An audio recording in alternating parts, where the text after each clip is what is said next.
Keep sweating. Keep pushing the limits. Keep stepping up your game. Keep shining. Keep rising. No matter what your fitness goal is, we are always there by you, with you. Iodex. Get. Spray. Go. Guys, selfie. Okay, let's share this. It's okay, guys. I'll pay. Why? Because I have very special news. Okay. Thank you so much for all the support you gave me, guys. Okay. Today, I got promoted. Those who spread goodness radiate happiness to everyone around them. Introducing LOLC Finance Credit Cards. Fuel the goodness in you.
Welcome back, ladies and gentlemen, for the prelim final in the women's division. You're seeing New Zealand up against South Africa.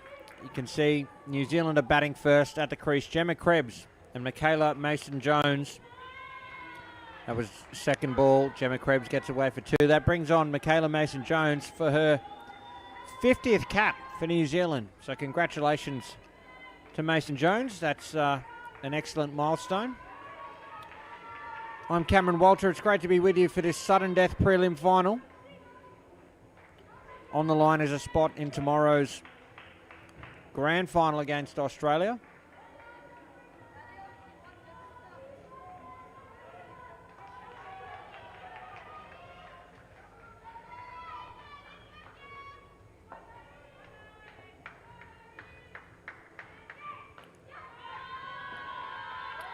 And Mason-Jones off the mark. Bernadette Chedrori, the bowler. And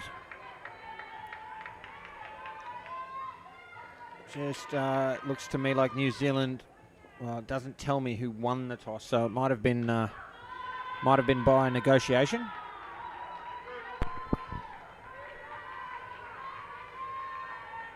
Two balls remain.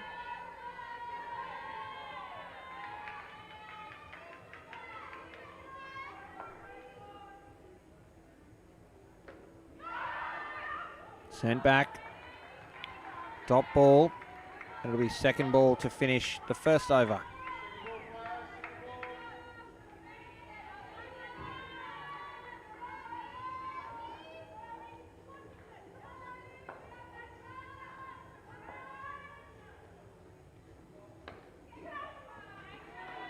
And they get through for a single. 7 runs off the opening over here in the sudden death women's preliminary final. It's New Zealand up against South Africa. Again, on the line is a spot in tomorrow's World Cup final against Australia. Again, I'm Cameron Walter. I'm joined by Chris Griffin, and we'll be joined later by Paul Botterill as well. It's great to be with you as we come to you live from Colombo in Sri Lanka for the final series of the 2025 Indoor Cricket World Cup. And Cam, just looking at this matchup, we've seen these two teams play twice, both in favour, results in favour of New Zealand, 118 to 42 and 117 to 70. Now, that's not to discount South Africa. They've got some experienced players, which is where their advantage lies, but they're going to have to do something very special to stop this powerhouse New Zealand batting lineup. Azandi Aventa, the bowler. You just saw the first ball go for 2.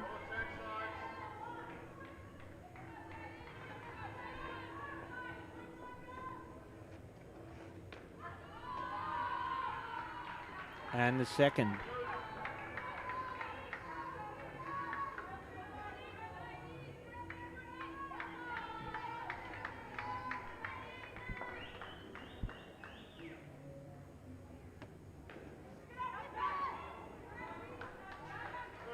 Half a chance there, but they needed the ball in hand, South Africa. It is instead a safe 2. New Zealand doing what New Zealand does, just 2 at a time, working over the strike, and just putting the pressure straight back on South Africa from the start. And they find the back net there with a great shot. What a shot from Gemma Krebs. 5 off the 4th ball of the over. Already 11 off and still 2 to come.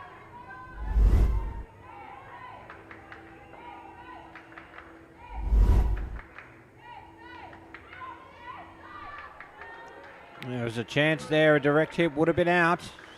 It is another 2, and New Zealand on the charge here. Absolutely, Cam, absolutely. You're the coach, this is all you can ask for. Brilliant, brilliant start.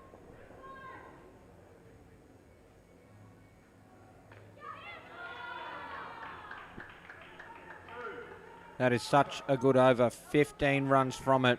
New Zealand have raced to 22 here in the prelim. Work to do for South Africa. Yeah, Venter, not the strongest bowler. Second least amount of wickets in the squad for South Africa. We'll see how Boshoff, the captain, adjusts.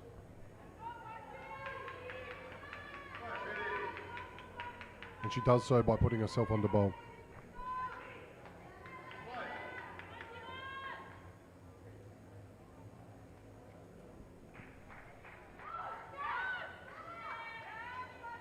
Dot ball, they'll be on second ball. It means they have to score off this delivery.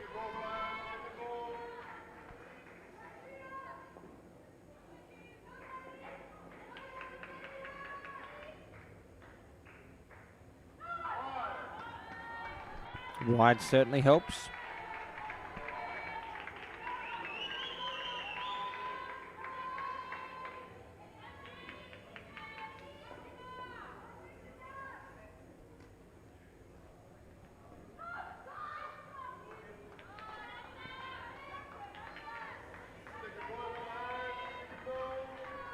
That'll be second ball now.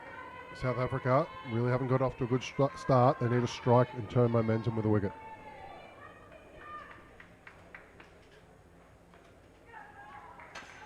Direct hit, but she's home. It is a single. They see off second ball, 2 to come. Wouldn't mind to the right-hander for Boshoff seeing a 2 on the leg side field. She can get enough off-cutter going, so a squarer option over there might help.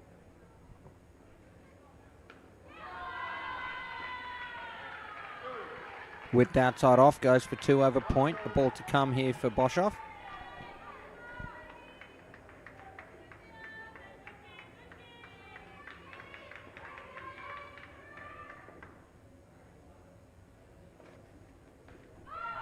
Straight to the field and no run. Brings the over to an end. 5 runs from it. 27 on the board still with an over to come for this pair. New Zealand in with a dominant start. Yeah, really dominant. A good over from Boshoff apart from maybe one wide ball. Just working in at those legs, restricting the hand movement of the batters, but no wicket means continual progress for New Zealand. They're in a great position.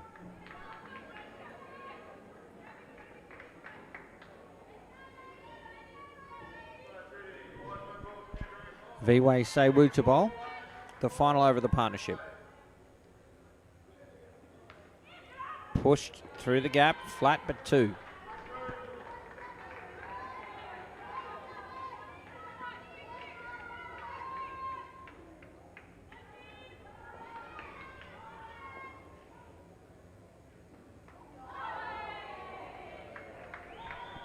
Krebs playing across the line, missing the ball. It'll be dot ball.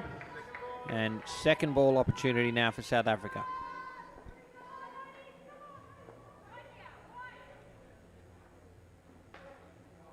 Pull shot, through for 2. Yeah, and well run from Mason Jones and a good dive, giving South Africa no chance in terms of fielding that ball.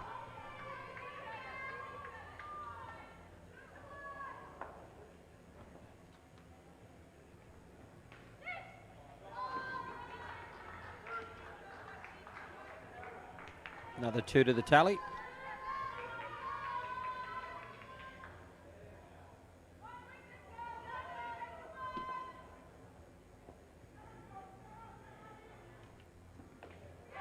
Leading edge, falls safe. Direct hit, but it took too long to get there. Another 2. 1 ball remains in the partnership.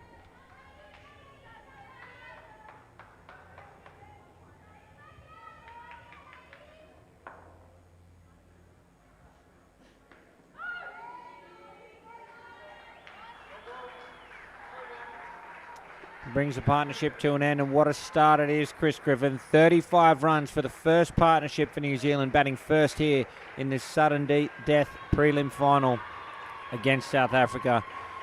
Well, if you're the New Zealand outfit, you'd be very happy with that start. Yeah, and you can hear the applause. It's just right next to the commentary box. They are really happy, not conceding a wicket. It is the perfect start.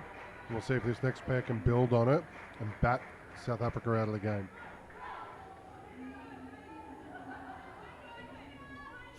Tanika Todd and Tatiana Gibbs, who are going to bat second for New Zealand, tasked with keeping this flow of runs going.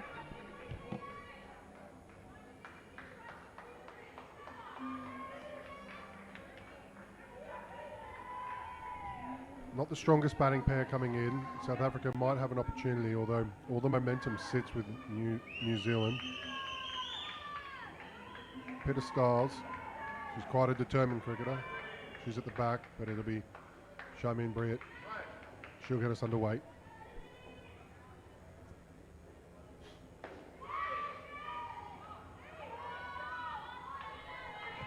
It's a good shot for no runs.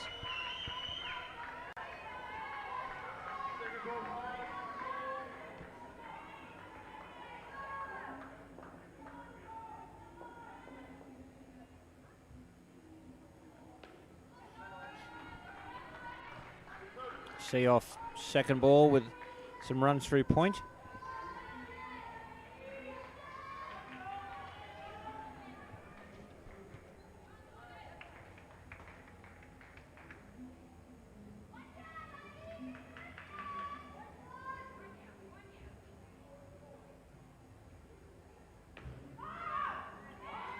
Oh, that's out.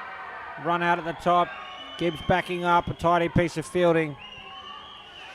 And South Africa cash in and get their first wicket. Yeah, that's what you needed.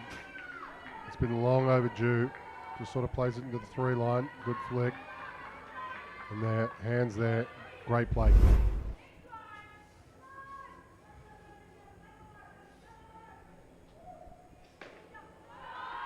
Great shot in response. Occurs to me in the rush to get this game going. I didn't go through the lineups. You've seen Michaela Mason-Jones and Gemma Krebs open, and now Anika Todd and Tatiana Gibbs at the crease. The other 4 in the side, the captain Marama Downs, Saffron Wilson, Claire Crooks and Hannah Francis for New Zealand. In the South African lineup, the captain Nicoline Boshoff with her Kyla Peter Stiles, Bernadette Chedrori, Aviwe Sewu, Nicole Daniels, Kayla Ferreira, Sharmoni Breed, and Isandria Venter rounding out the 8. Oh, direct hit, that's out 2. It's 2 in the over. 2 tidy little run-outs for South Africa. Something from nothing, and they're back in the game with 2 for -4 from that over. It's a momentum game, indoor cricket. Brilliant bit of fielding. This is exactly what you needed in response for that first pair. Good pickup from Peter Stiles and easily run out.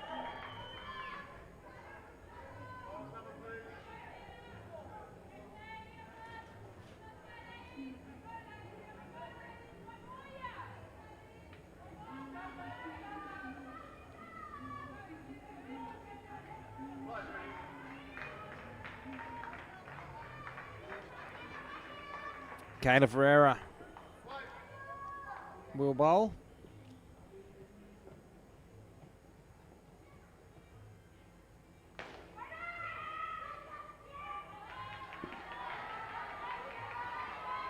The dot ball, it'll be second ball. New rule, trial at the World Cup where instead of 2 dot balls forcing you to run, 1 dot ball does. Wide.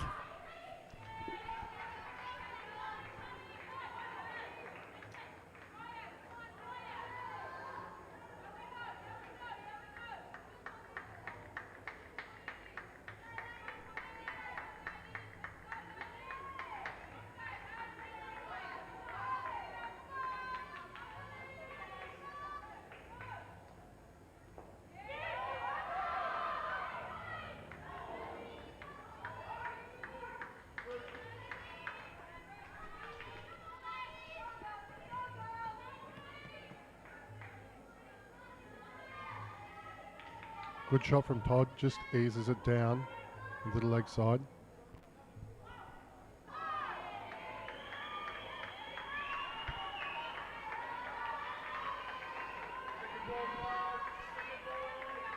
Second ball again.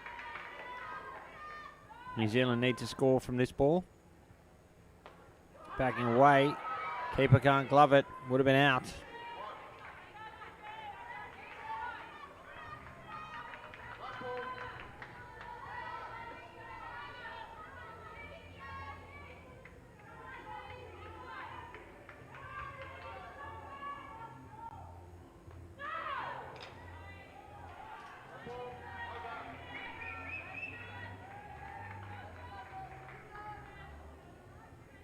So it brings the over to an end. 5 runs from it.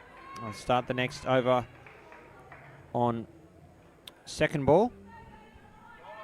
No wicket there, but after a few wickets in the first one, you can see how keen the South Africans are. They really need to keep this going though.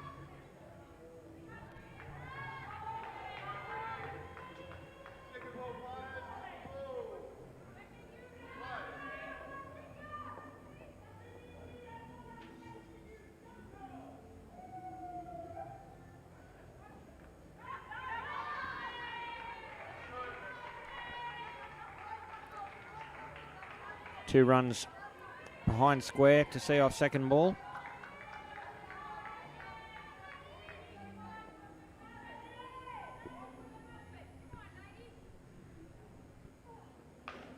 Oh, what a shot. Anika Todd sends it to the back net for 7. This pair's been in a little bit of trouble. And they back to 10 on the back of that 7. Teammates give her a big hand there. That's some serious pressure relieving shot.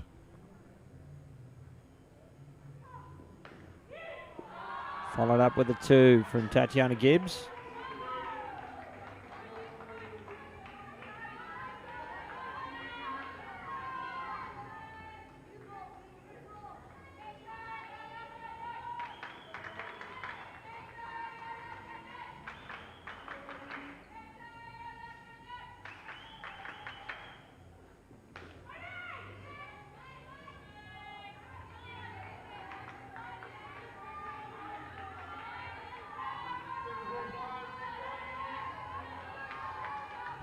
See a bit of frustration from Peter Stiles. She just needs to cool off, relax and execute this second ball.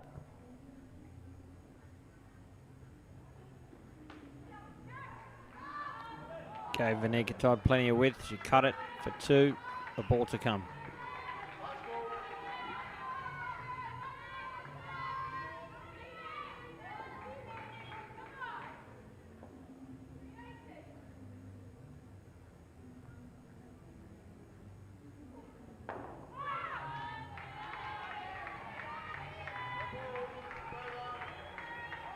That ends the over. Again, they'll start the next one on second ball. They've fought back to 14 here with an over to come for the second pair.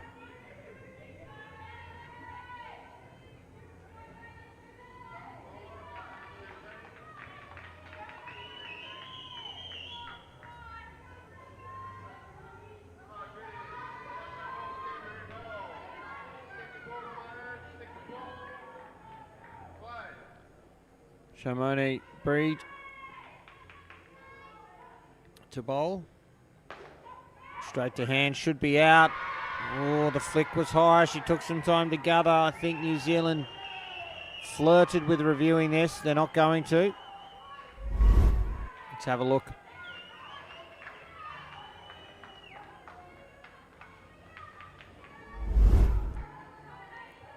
I think that was close. Yeah, very close. New Zealand batting well, but South Africa continue to hang on.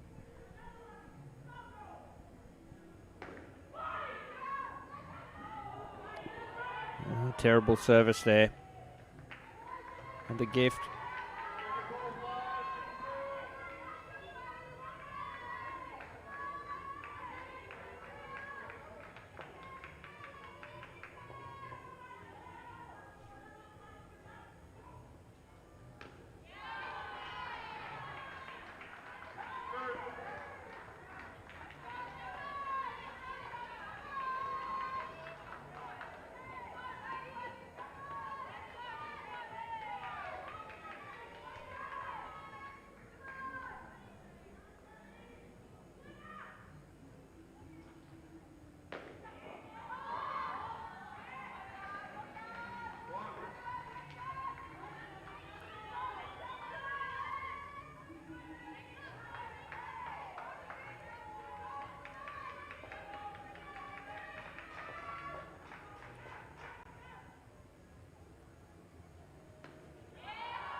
Lovely shot for 2 from Gibbs.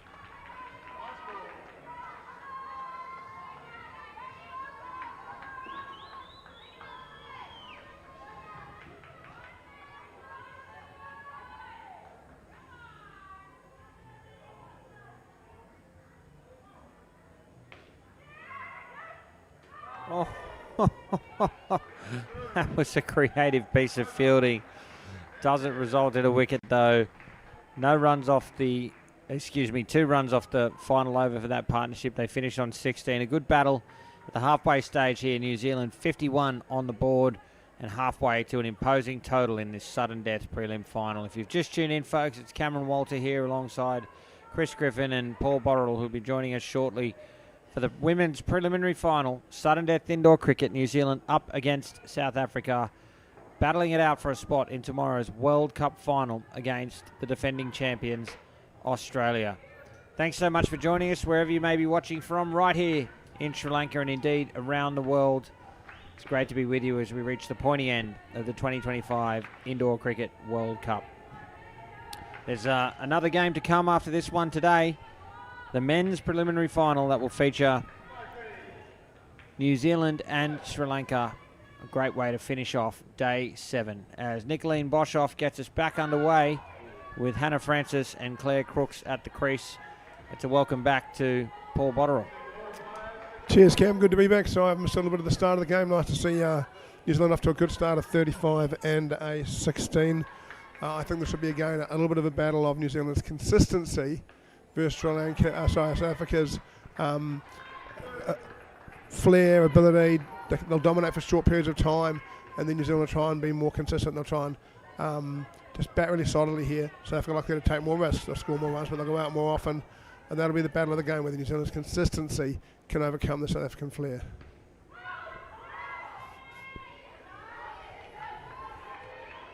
Another dot. It'll be second ball again.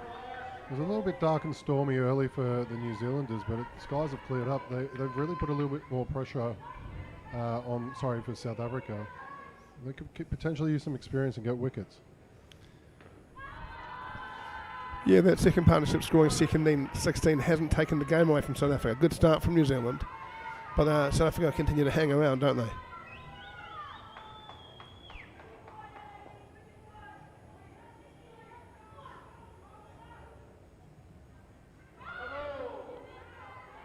No ball, well overhead height.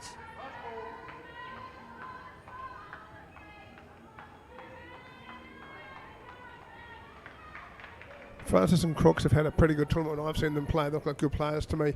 Look a little bit nervous out there at the moment.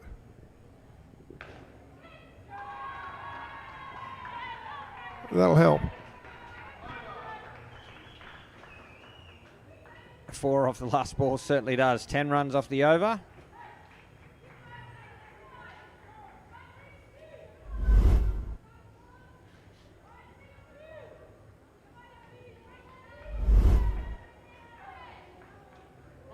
Nicole Daniels coming on to bowl.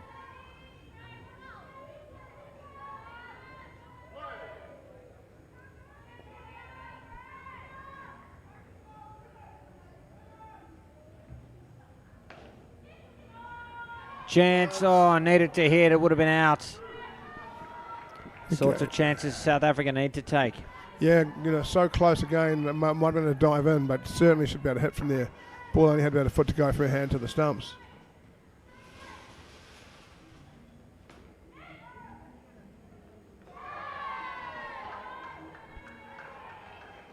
For me, and just for me, Cam, he just needs to turn inside and throw that. The back flick a bit slow through the motion and slow through the air. Better just to turn him and throw and hit that.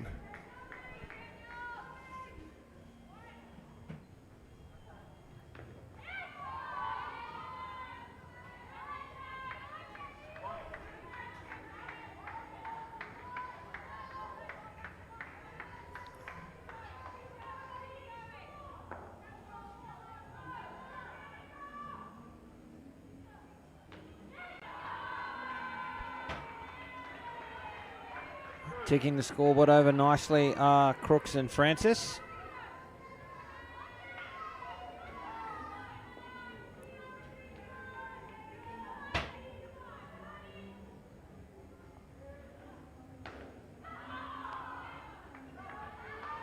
Yeah, not a lot of nets at the moment, but just continuing to try to take the score every ball. And if you do that, you build away, When you're getting ones, if you get out, it hurts you. The twos help a little bit. But if you can just keep getting ones and twos, all of a sudden you've got quite a few runs next to your name.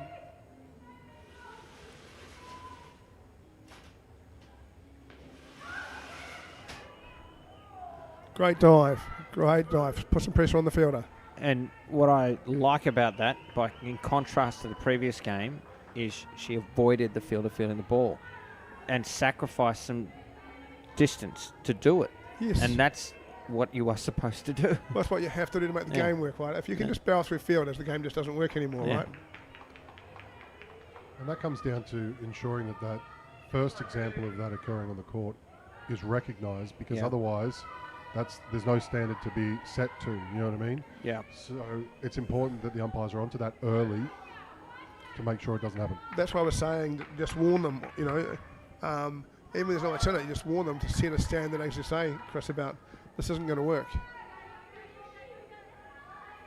Aviwe Sewu is the bowler, starts with a wide. Bowled well in this tournament too.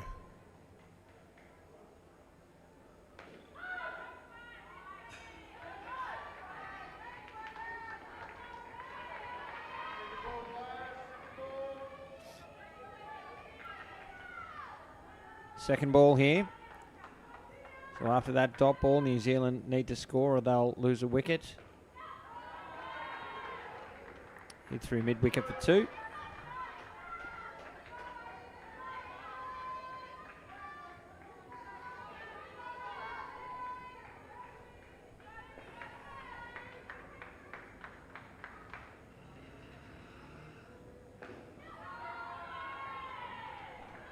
And I have to say hello to all the Australian team back at the hotel watching the prelim final.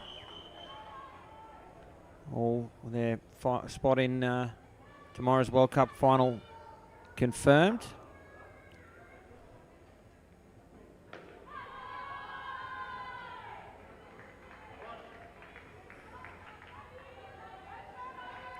New Zealand starting to build away with this this partnership in this game now.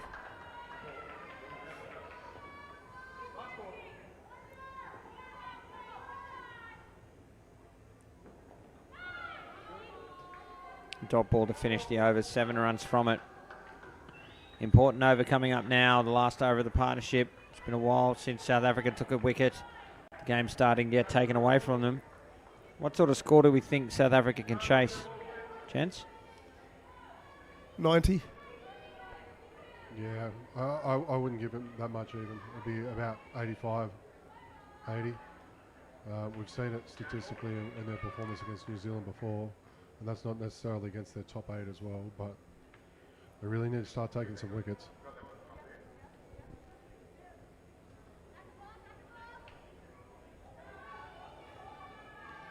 Do you know what that was about? Almost looked like I'm showing the umpire the ball. Huh? The umpire went, thank you. Yeah. I mean, if they were complaining about the condition of the ball, I'm not sure how the umpire made a decision about it without taking it. But And seeing it, yeah. yeah. Final over of the partnership now.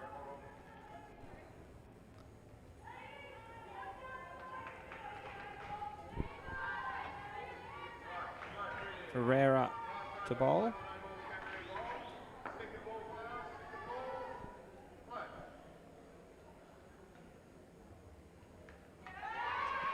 And South Africa converts second ball and take a much needed wicket. It's a great wicket to take on the first ball of the final over this partnership. Staying in touch here with New Zealand. Let's have a look. Just went a bit further away than New Zealand were playing for.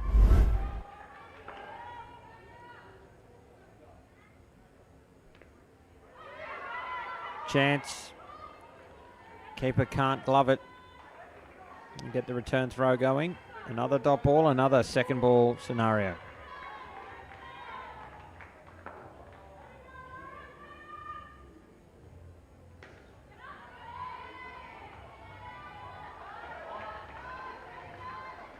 Comfortably seen off with a single.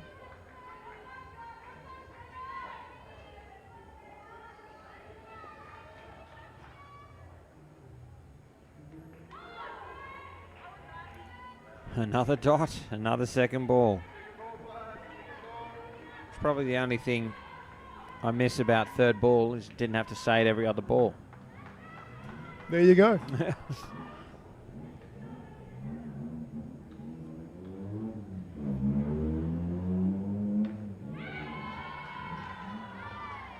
Nice shot on the second.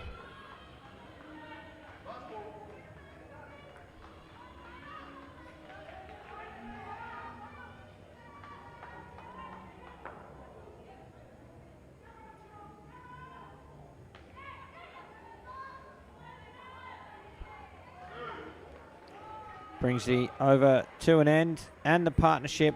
No runs off that last over. Still a good set there for New Zealand. 26 from it. They've moved to 77. A real stable platform with the captain, Marama Downs, and Saffron Wilson entering the court to close out the innings. In a good spot here to put on 90 plus, perhaps even 100, and that will take some chasing here in a sudden death final. Yeah, I'm sure New Zealand have 100 targeted for this game. South Africa getting ready. They'll need to bowl well. Yeah, Downs the captain. She's tailor-made for this situation. She's the second leading run scorer with 120, and she'll look to lead from the front while being supported from Wilson, who has 94 so far in this tournament.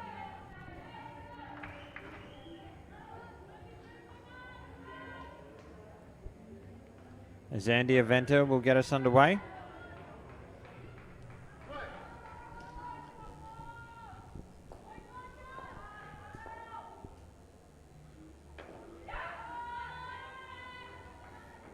Downs with a couple. Not quite sure why the umpire calls them back in, Cam. For me, it's a leftover from the time before time clocks. Really, you can have as long as you want for your break because you've got to get back in, and if you'll lose your penalty if you don't get back in. So there's just no need for the umpire to call them back in from breaks. This is true.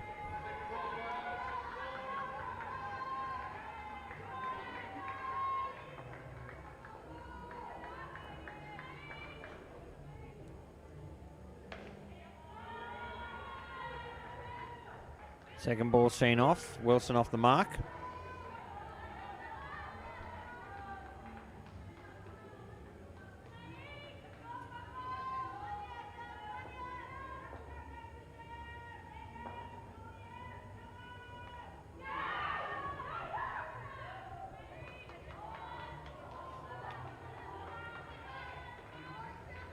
Good delivery. Another second ball situation here.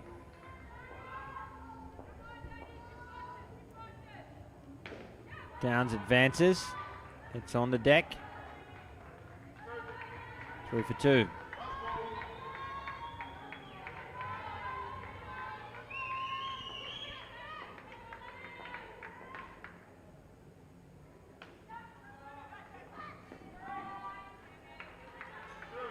Two to complete the over. 7 runs from it. A good start for this final pair for New Zealand.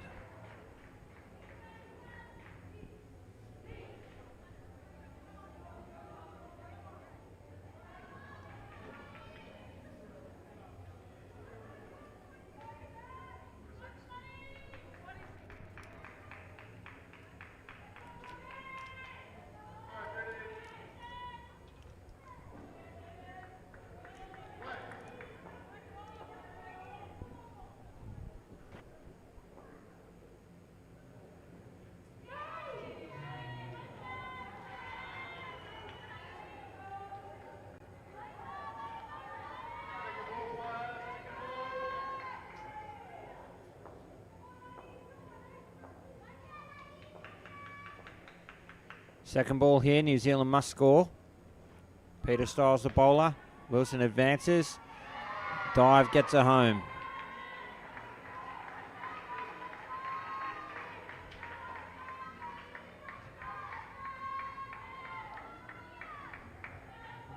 Peter Styles, their equal leading wicket taker for South Africa. And you feel if they're going to keep this under 100, she needs to strike this over.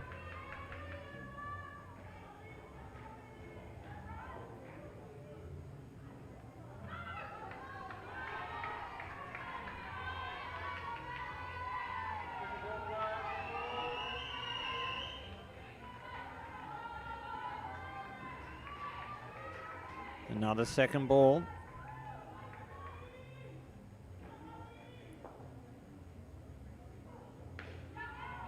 Again, use of the feet. Downs through for 2.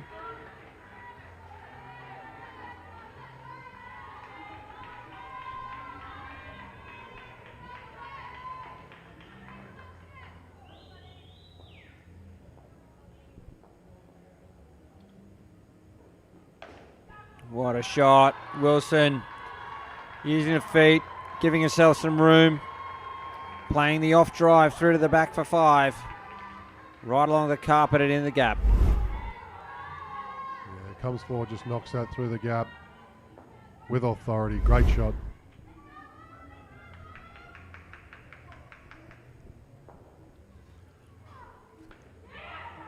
I like that Wilson hit the 4 and got on the way. We saw in the early game against Australia, she hit the 7 and she was so slow away, she got run out by a long, long way. This time she's hit it and she's on the move. That's way better. 11 runs off the over, an excellent one. For New Zealand, they move to 95, still with 2 overs to come in the innings.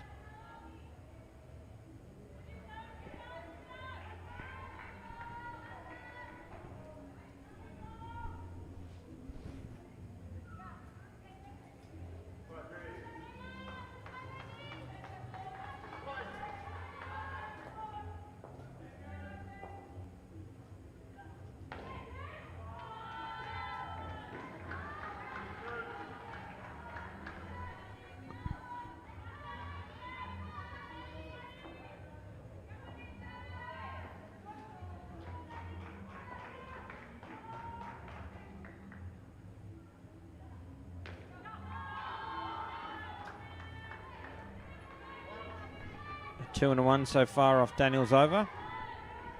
Solid contact every ball at the moment. You see the bat throwing into the ball.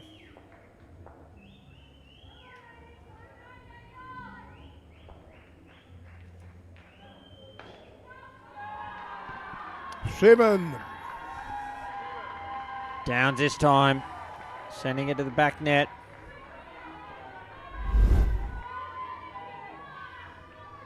Big runs. New Zealand breaking away here from South Africa.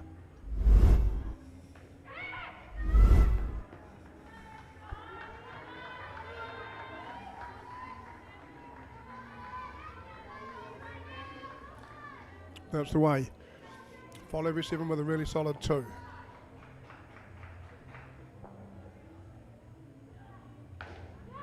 Downs for 4 now around the corner. Home comfortably. Oh, it's turning into a huge over here for New Zealand. Still a ball to come. 16 runs off. They'll be pleased last ball hasn't been bowled down to Marama Downs. Pitches up, drives it. Great shot around the corner. Back live. Oh, chance. Misses. 18 runs off the penultimate over of the innings. New Zealand dominating now.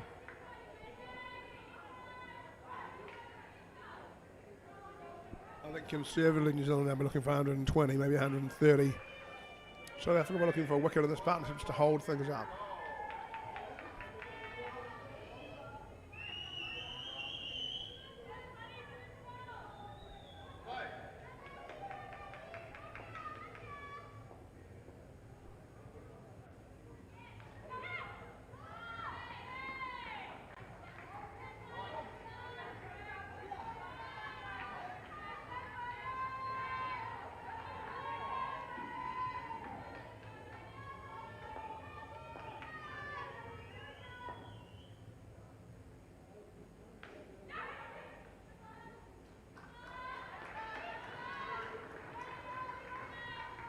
Down, starting to look to lock this away.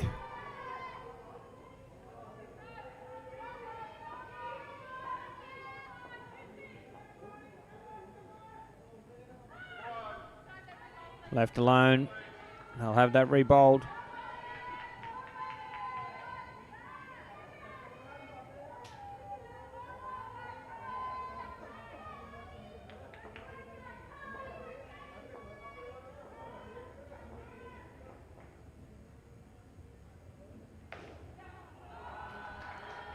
Another shot in the back court.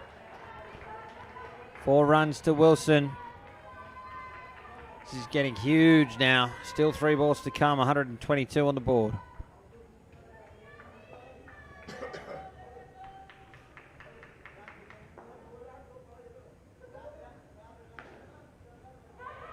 Misfielded to the back net. 5 runs. It's getting a little bit belligerent now. Yeah, it really is.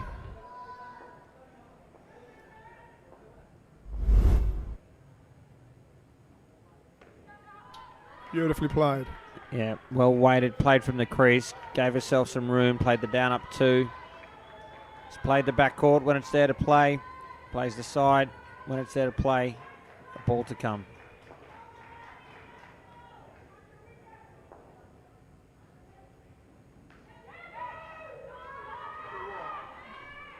South African cover field need to be careful. I would say her arm was over the pitch at the look of the ball. You can't do that.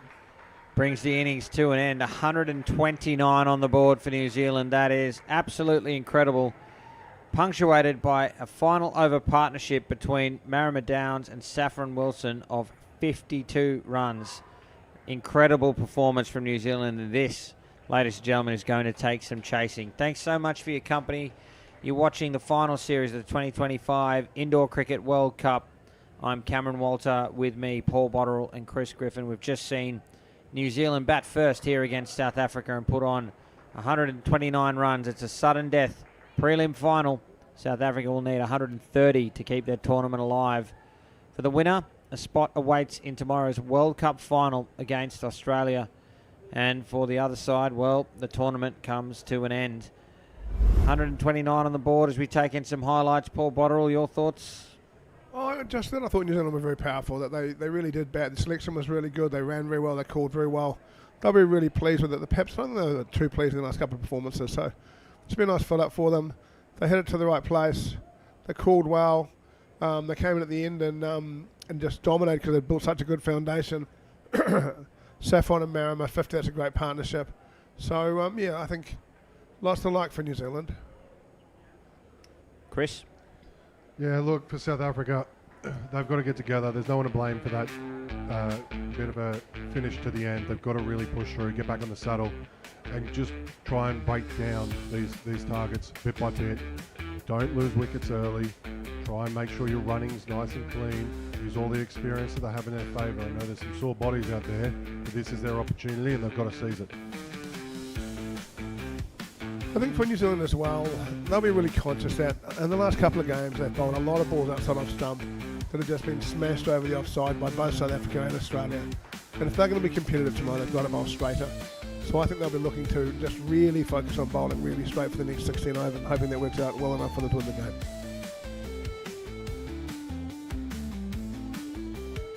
One more game to come after this one, folks. Hope you can stay with us.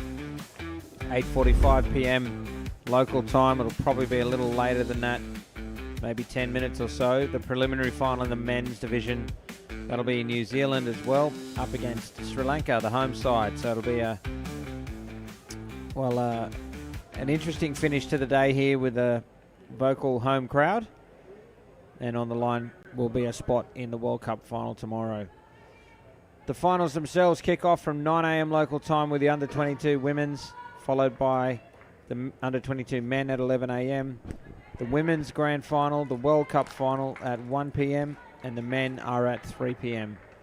So, thrilling conclusion coming your way to the 2025 Indoor Cricket World Cup with Nicole Daniels and Aviwe Sewu at the crease now for South Africa. So important for them. They get off to an excellent start.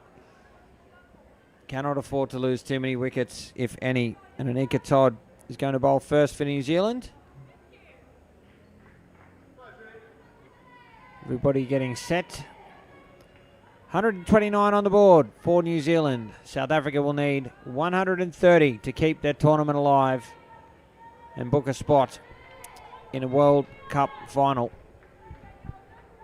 Daniels takes strike. The umpire calls play, and Anika Todd will get us underway. No run. And just looking over the stats for the South African women in terms of the batting, Daniels, she's the third leading run scorer, so she can definitely get a few away, but we need to keep an eye on Peter Stiles when she gets out. She's got 146 runs, which is 43 more than anyone else in their batting lineup. She'll need to have a big hand in this. Oh, wicket off the second ball. They had to go. When they're beaten, not a lot you can do. Nicole Daniels stumped.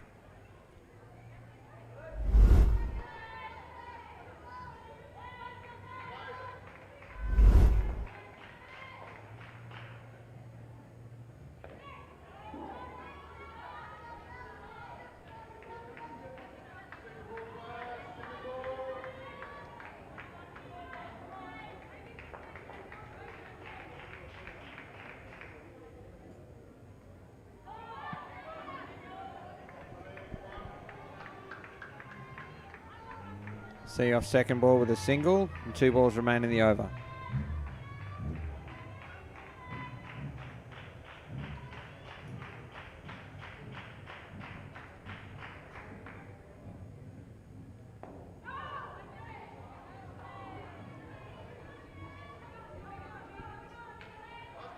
Third second ball opportunity of the over now for New Zealand. They've converted 1.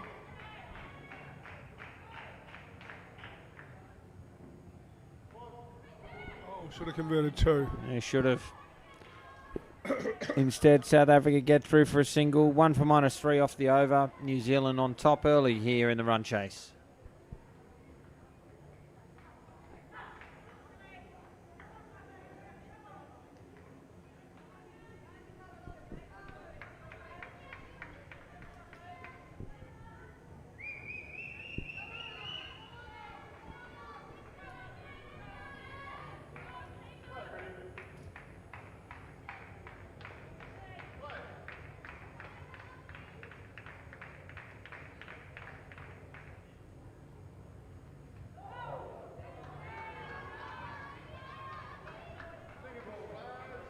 Fourth second ball in a row. Well, let's see if they can convert it, eh?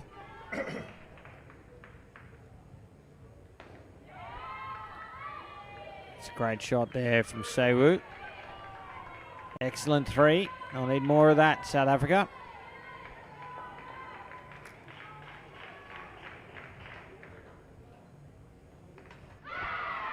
Not more of that. Another wicket, Tatiana Gibbs doing the job. It's played on. And South Africa have lost 2 wickets already. That's what New Zealand want to do. They want to go straighter. There's the inside edge, there's the wicket.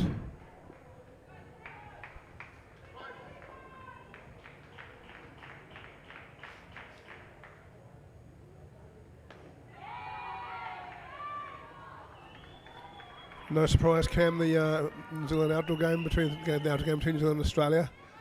Booked to play in New Zealand in October, got rained out. No surprise.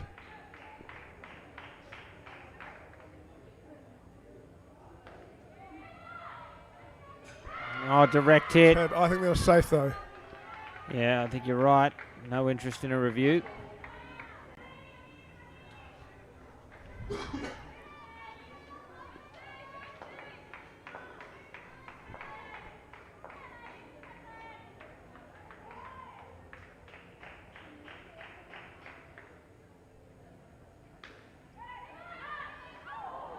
There's a chance there. Needed to hit though.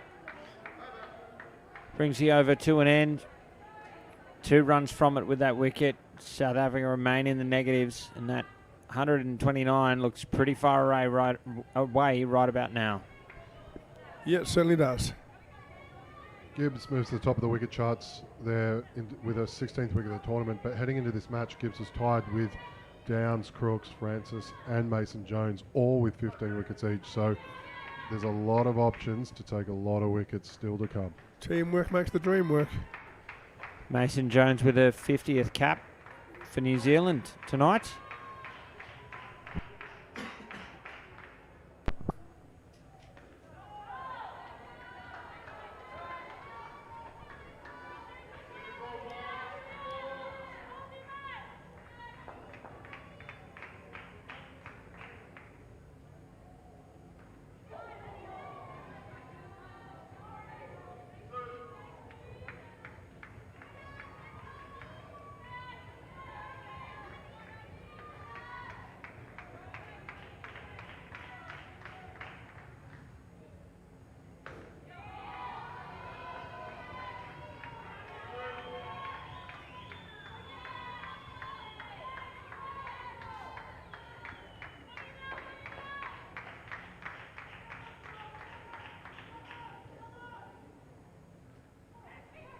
Got a ball there. Got a ball straight. Every time you bowl straight, you get a chance.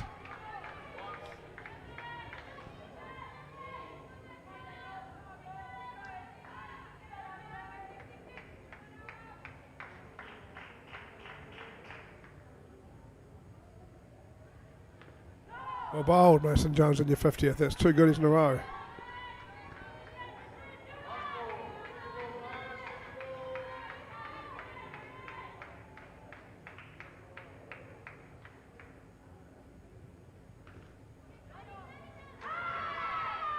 Through for a run to complete the over. 6 runs from it.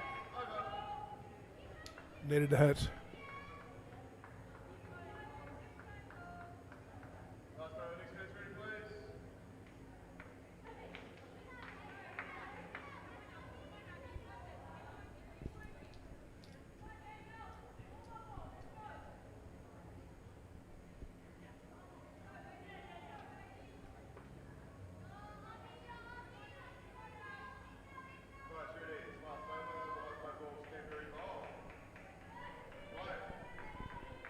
Claire Crooks will bowl the final over to the partnership. New Zealand on top.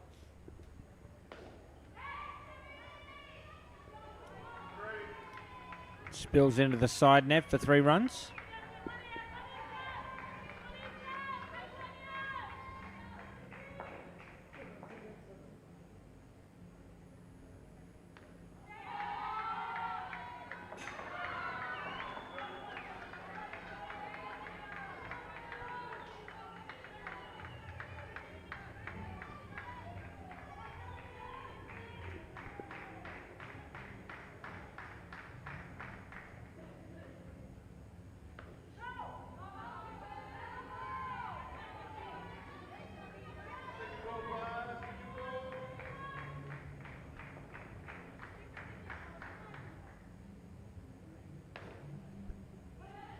Oh, missed field. Should have been out. South Africa get away with one. 2 balls remain here in the partnership.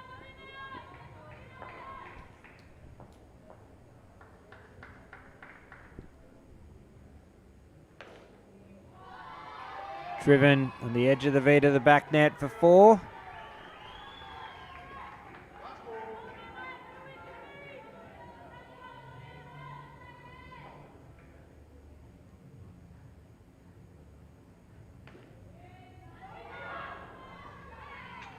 Too easy there for New Zealand. A run out off the last ball. Hit and run for South Africa. No communication between the two batters. And 1 for 5 off the over and 15 for the partnership. Well behind par now. Excuse me, 10 for the partnership. Well behind now. It's going to take some doing from here. They're going to need 3 40-plus partnerships. Can't see that happening, folks. Nicolene Boshoff and Kayla Ferreira. There are no tomorrows, though. So, got to throw the bat at it. Or make a choice, right? You've got to do one or two things. You've got to go, actually, we're just going to keep chasing for a bit longer, or we're just going to make sure we have a respectable score at the end, and we're just going to knock it round, get the other end, and really move the game along as quick as we can to the end.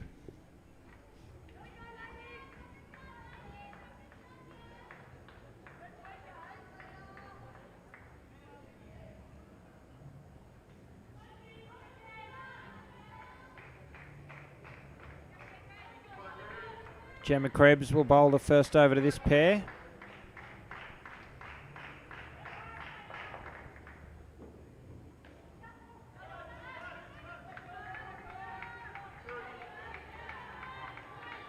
Off the fielder into the net for 2.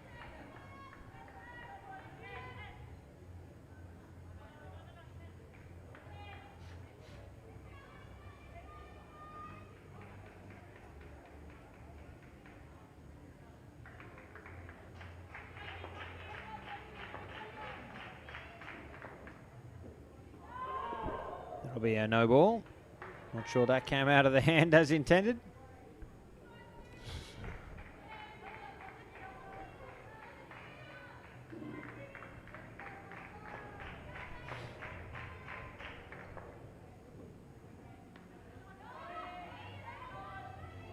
Oh, it's a chance at the top. A hit would have been out.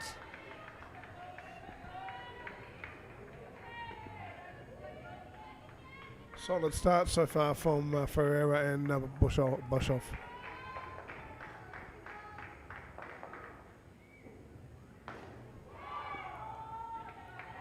Bit adventurous. Finds the side net in the back court for 3. It was up in the air, but it came down safe. Ferreira, the second leading run scorer, Boshoff, the captain. This is a key partnership. If they're going to fight back, this needs to be a big 30-plus, maybe even more. Yeah, I think when you're chasing 120 or 3, someone's got to score 50. It's unlikely all 3 partnerships will score 40, so someone's got to get 50 and create a bit of space for the others. Yeah, that's what I was saying before. Pedestal, she's their lead bat. She'll be the one that will have to take that down.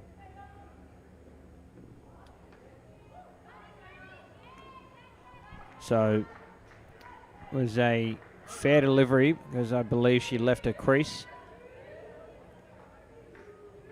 13 runs off the over. That's the sort of over you need when you want to put 50-ish on the board. Certainly is.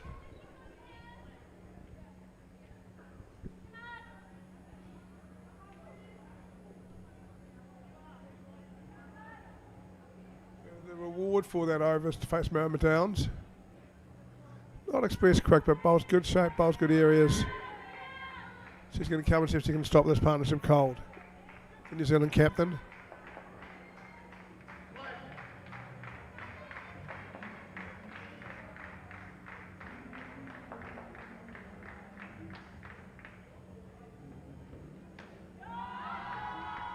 Solid start for South Africa.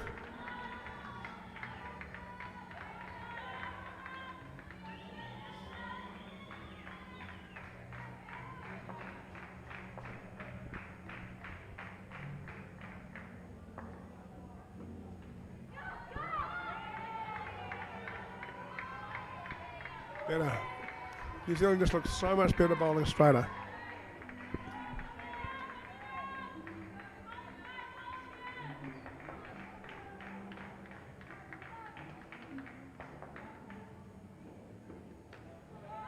Chance. Needed a hit.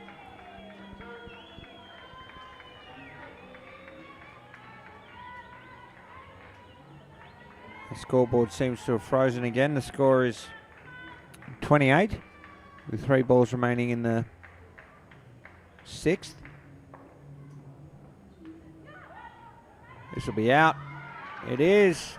Hit and run stuff from South Africa. Didn't need to do that. The ball went straight to the fielder. Yep, critical, no. To be fair, the non-striker was so committed by then, there was no point doing anything, but you're going to be out.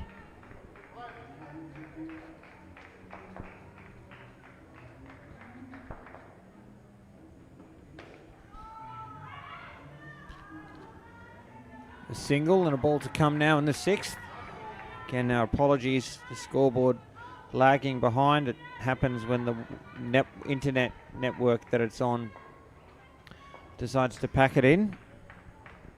Frustrating for as much for us as it is for you. Straight to hand. This will be out as well. And a capitulation now in this partnership brings the over to an end. And they're back to 19. I beg your pardon. Yeah. He hasn't put the wicket in yet, has he? Yeah, back to 19. I mean, if you think there's a ball to hit, you've really got to go for it at this point. But South Africa need to be flawless in order to chase this down. And I don't think New Zealand are going to let them do that.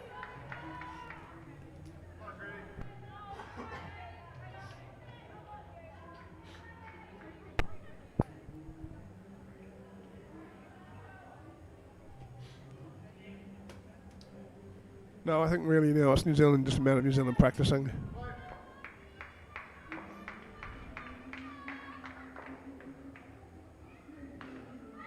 Big hit. Taken. Well taken. Great catch there from the New Zealand captain. Another wicket down. Score back to 14. Great catch. In the net, gets over, grabs it, supports itself on the net, bounces out.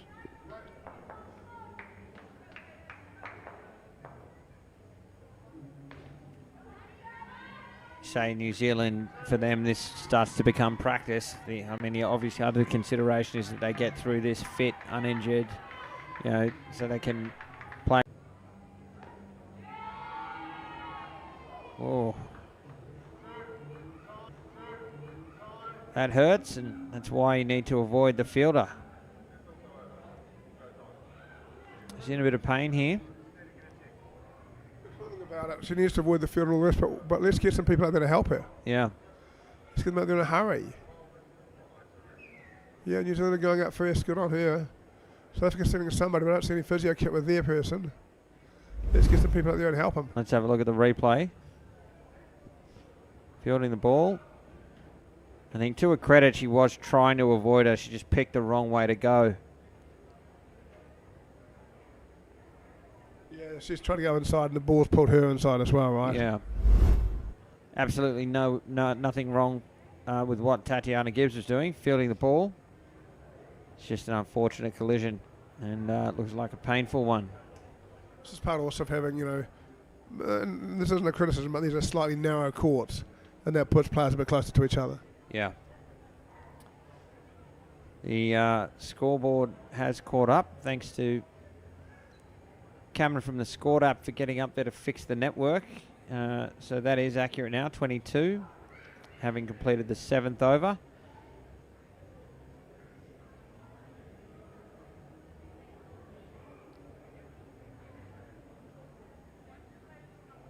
Physio waving wildly. Well, the person's waving wildly. Yeah, I'm not sure. Well, I mean, look, the game's over, okay? South Africa can't win from here. If she's not well, just drag her. Yeah, it's time to go. I know she won't want a tournament to end that way, but You've got to make sure she's well enough to go as well, Cam, right? You've got to make sure she's actually up to going, right? But I'm with you. So if she's okay, then it is time for her to head off and get some treatment off course.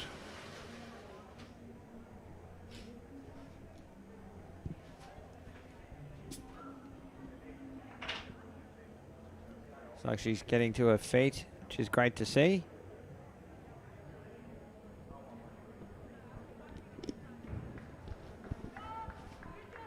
Didn't see what it was that caused the damage, and don't want to see a replay of somebody getting hurt. But she's a bit more hurt than I expected from the collision. You know, she's obviously landed on her head or something like that. Well, it's the South Africa captain. Oh no, I beg your pardon.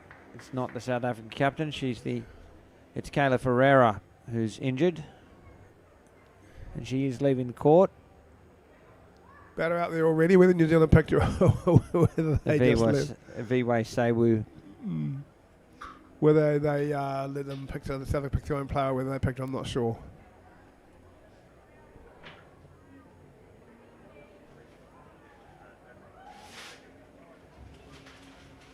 I know this is going to sound really cynical, and it's not meant to, but it's a really good thing that it's not a New Zealand player the night before final. One, it's disappointing that South Africa is okay, but we just don't need our final to be affected by such things if at all possible tomorrow.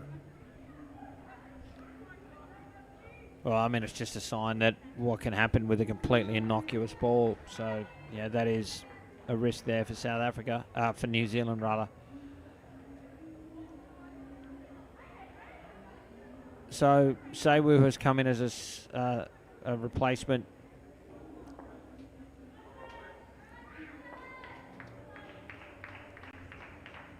Saffron Wilson getting ready to get us back underway. The final over of this partnership.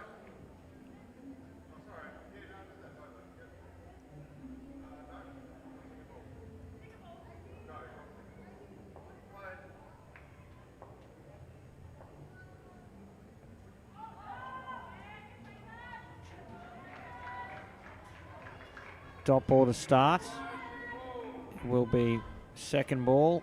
Someone can ring the guy from the app again, ask him to jump back up and reroute the Wi-Fi. That would be great. Yeah, it looks like it's frozen again. That'll be out. A wicket for Saffron Wilson off second ball. Takes the score back to 17.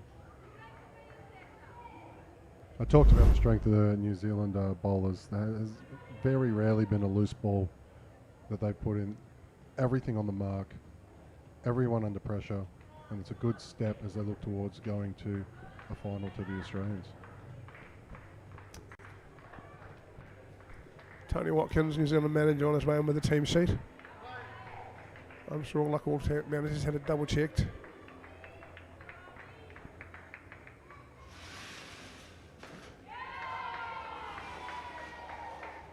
Two runs to Sewu, who's substituting in for Ferreira.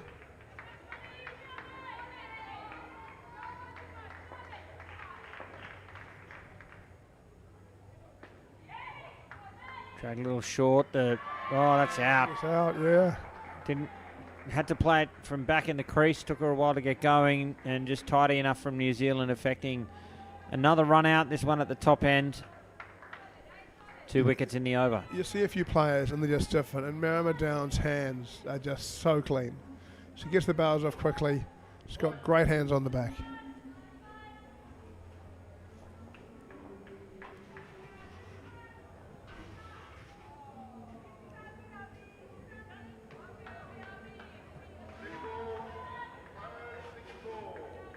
Second ball now. Again, the on-screen display is lagging, so it won't be quite up to date all the time. Sewu safely sees off second ball. Brings the over and the partnership to an end. 6 runs from it. 16 is the total. And New Zealand in full control here of this sudden death prelim final with Venter and Breed heading to the court. Don't forget about the upcoming Club World Series to be held in South Africa in April 2026. You can register now at clubworldseries.com.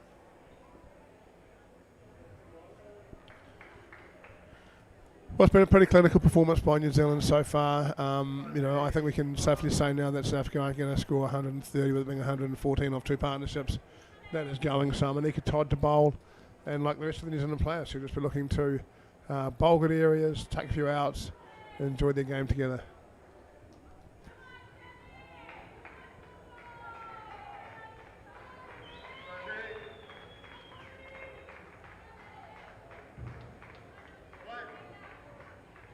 So Anika Todd it is to bowl. Third pair starts. No run. Second ball straight away. The New Zealanders know it's not time to rejoice. They're going to have to stay focused. As you said, Watts, get through injury-free. They've got a big task tomorrow, and we'll see if they can put a great performance on against Australia. The second ball wicket.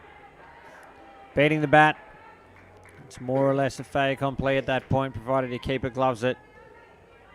And the score back to 11.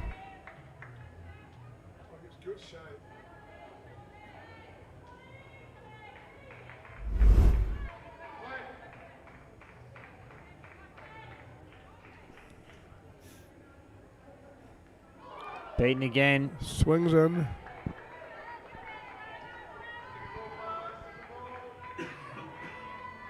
Another second ball chance here for New Zealand.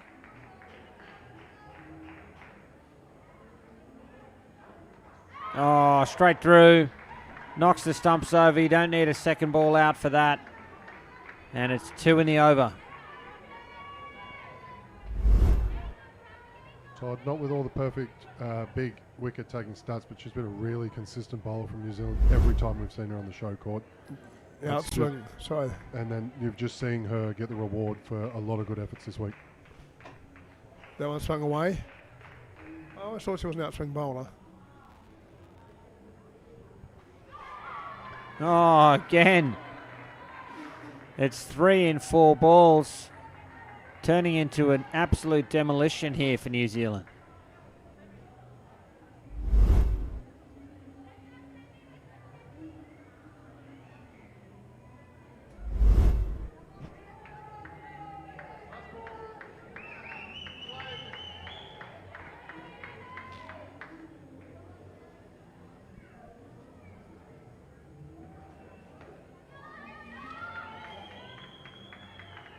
Breed finds the net for 2, brings the over to an end.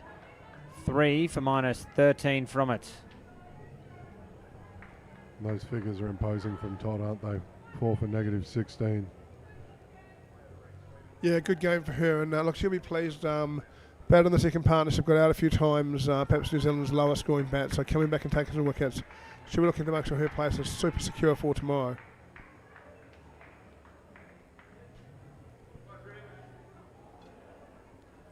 Tatiana Gibbs to bowl the 10th.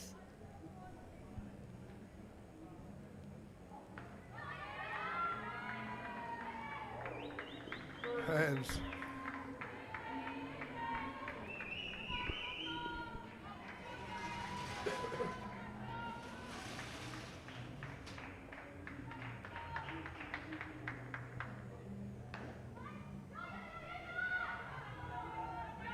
Oh, it's out. Marama Downs tidies up at the back and throws down the keeper's end stumps. An excellent wicket. Catching South Africa napping.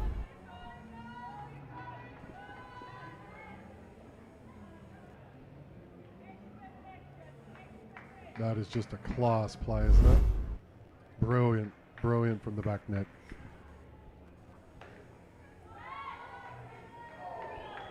Just missing another wicket there. Anika Todd on the 3 line.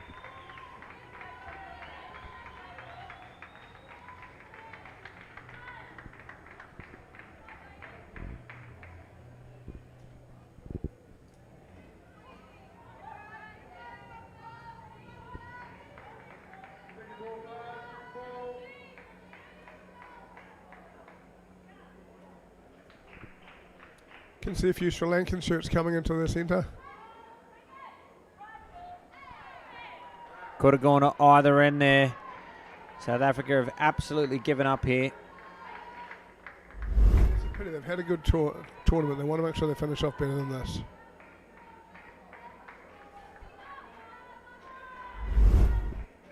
You're right, Bots. A few South Africans, Sri Lankans on their way in. A few Sri Lankan shirts coming Just into a the few centre. folks in tonight. That should be really interesting. It'll be out too. It's a tough old game, isn't it? If you're a little bit off your game, perhaps a little disappointed because you've lost and just going through the motions, the game just hurts you. You've got to be good at indoor cricket to not get hurt. That's why I always got hurt.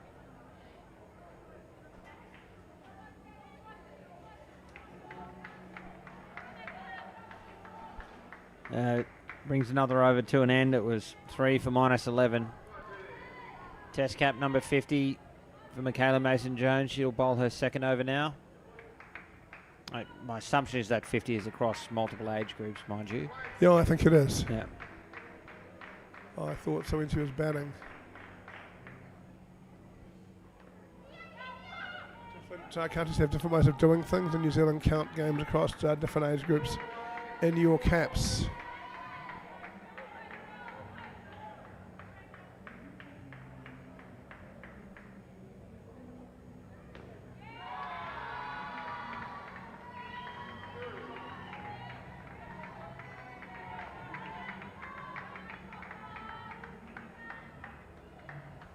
A few more Sri Lankan shirts coming in.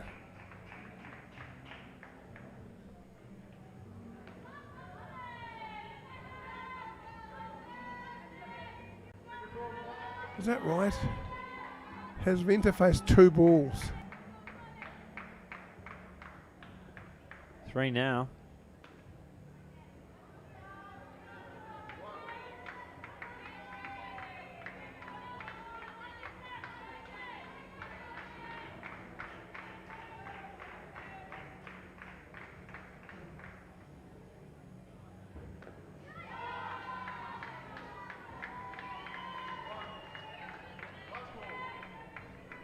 One to come now for Mason-Jones.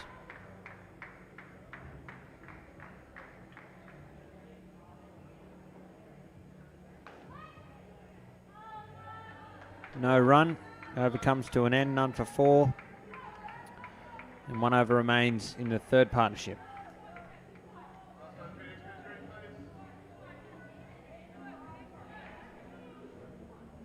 Yeah, they've really dug themselves deep into a hole here, but all you can do is play with pride. Enjoy yourself. You're on a big stage. Have some fun. See if you can put on a bit of a show. Yeah, the truth is that no one enjoys getting smashed, and that they do just need to play well and feel better about it. It will be more fun for them if they can have a good final over, get 7 or 8.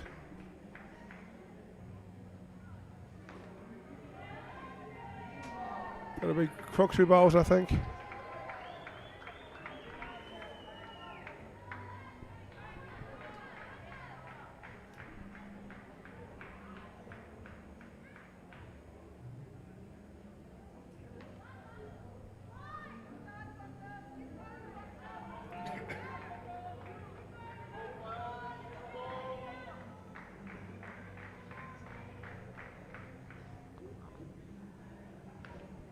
It's up, falls just short, and the bail's thrown off, but Venter is home.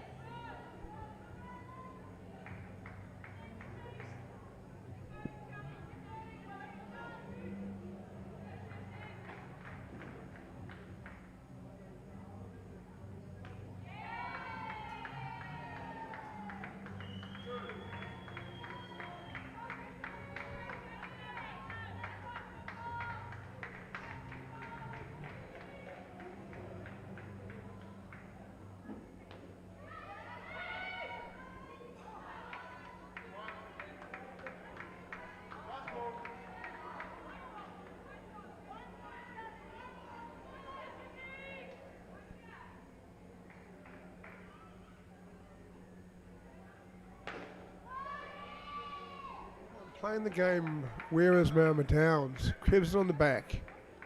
Anika Todd's a leg line. Was he keeping? Brings the partnership to an end. 4 overs remain in the match now and in the tournament.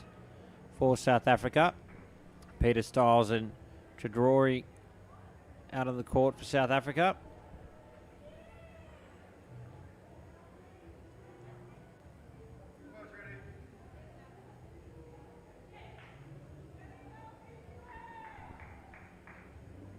Yeah, it's going to be too little too late for Peter Stiles, but leading run scorer for South Africa.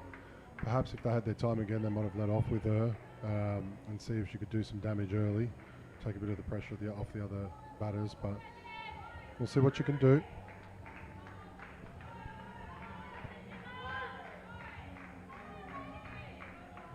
Cribs bowling, Downs back to the back.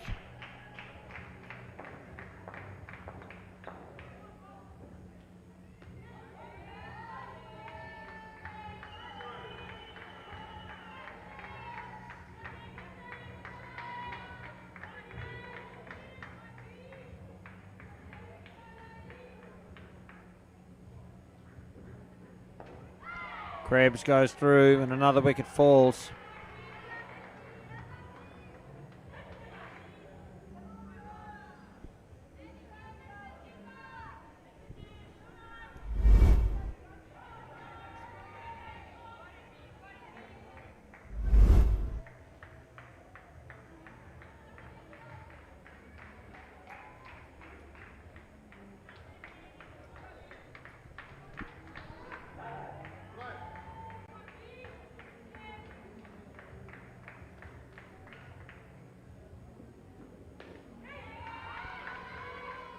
Shot there for Chidori.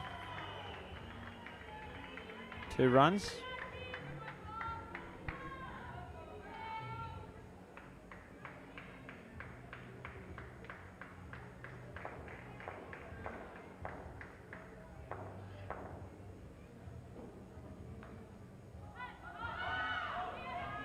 Called through, rightly so. Through for a single. Caught the side, so it's 2.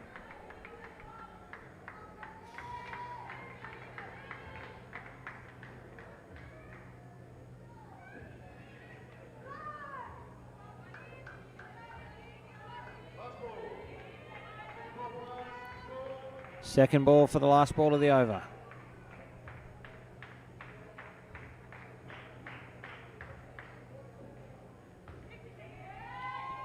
Fended back down to pitch for a single, brings the over to an end. 1 for 2 off it.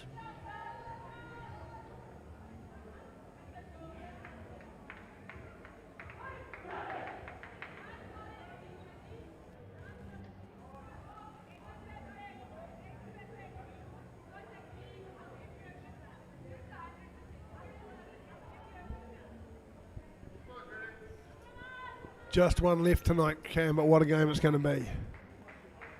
We saw a good 1 versus 2 semi. We saw a great 3 versus 4 semi. Now it's prelim final time. We'll play Australia for the big game tomorrow.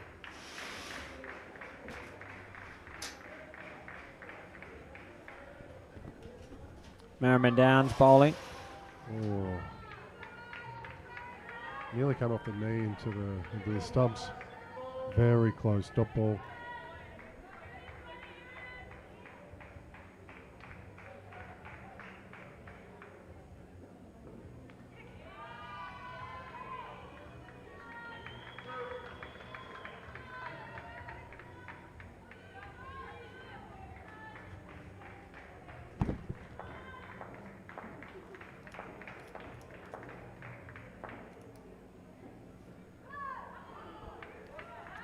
Left alone, a dot ball.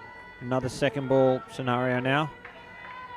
Can't call them second ball scenario, situation, opportunity, chance, moment. Yeah, I've had a few.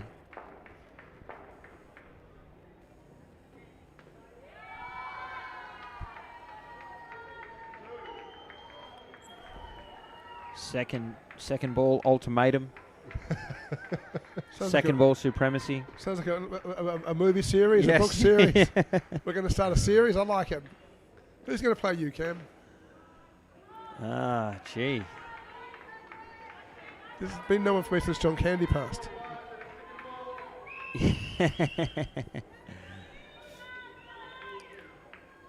I like second ball supremacy. That's for who's produced the most second balls. Second ball supremacy is for who's converted the most second balls. Oh,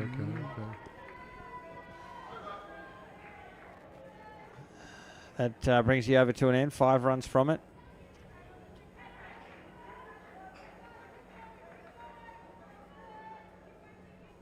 The series will be different. It'll be second ball 2, second ball 3.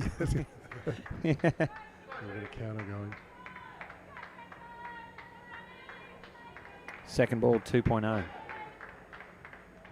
Here we go. Hannah Francis bowling the 15th. Well bowled, Hannah. That's a great nut. If we're up here making a few jokes for your bowling, it's been a long day, lots of cricket. You're comfortably in front. We're filling in the time for the viewers while you guys get ready for your win. But that is a great delivery. Deserves acknowledgement. Well bowled, Hannah.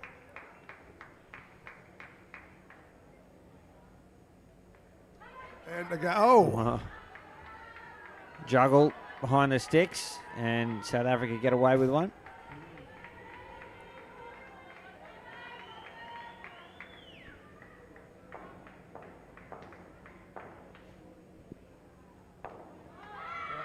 That one's out.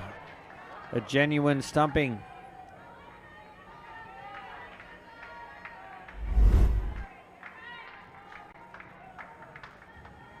Yeah, foot in the air, confirmation there.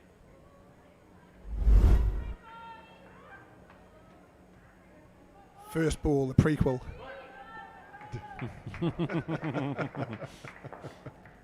It should be dot ball, the prequel.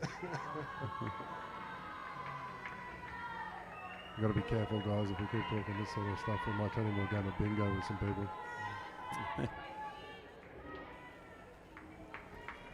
Kim Scott, New Zealand manager, comes to the back. So we're looking forward to congratulating her team and getting recovery started. Recovery, a massive part of indoor cricket in today's world. They'll be straight off, give it some fluid, give it some energy. I'd imagine they'll have a pool session when they get back to the hotel tonight. Get to bed as soon as possible. Yeah. Oh, that's a great piece of work. Krebs didn't have a lot of room to get rid of that ball. Managed to get the throw down to the left of screen for the batter. Have a look at this. Ricochets to Krebs. Got the two batters in the way. Throws it straight between them. Yep, nice work. Yeah. That's the end of the over. Oh, we're now going to have the... Saffron Wilson will complete the innings for us with the ball. South Africa now needing just have a 20 runs a ball.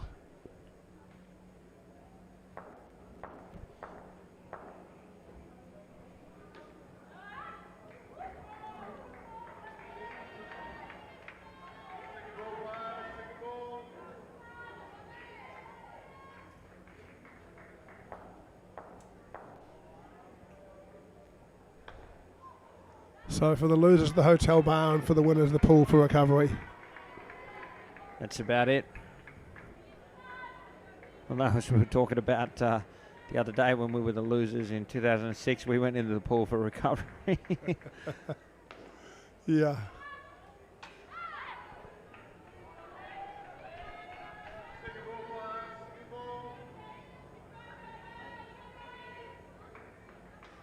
I think I remember that moment well past when dementia sets in. Me too. That was a new kind of cold. Excellent shot for 2 there for Tradori. 2 balls remain in the match. Told the team if they won, we'd go in the pool, and they lost in the last ball, and we thought, well, you know, actually they've earned it, we'll do it.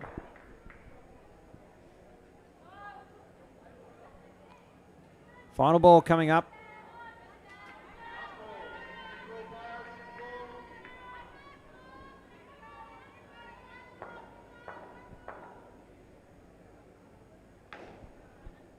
Driven. It'll be a single, and that completes a substantial victory there for New Zealand, who have booked their place in tomorrow's World Cup final against the defending champions, Australia. It ends the tournament for South Africa. The scoreline today not reflective of the carnival they've had, so our commiserations to them.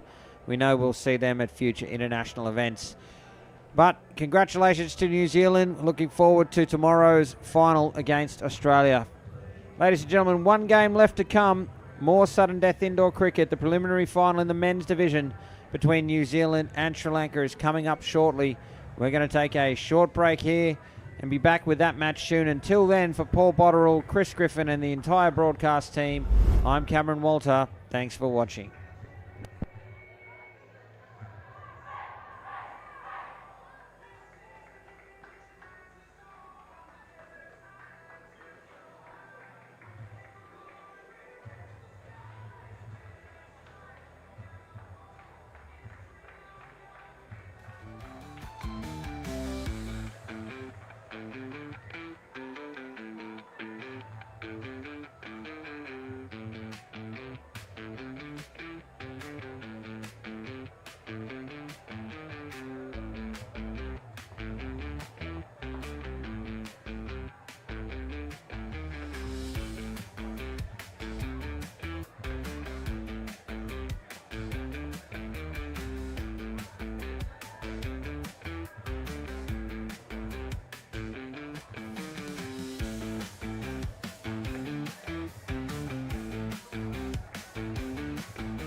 Keep sweating.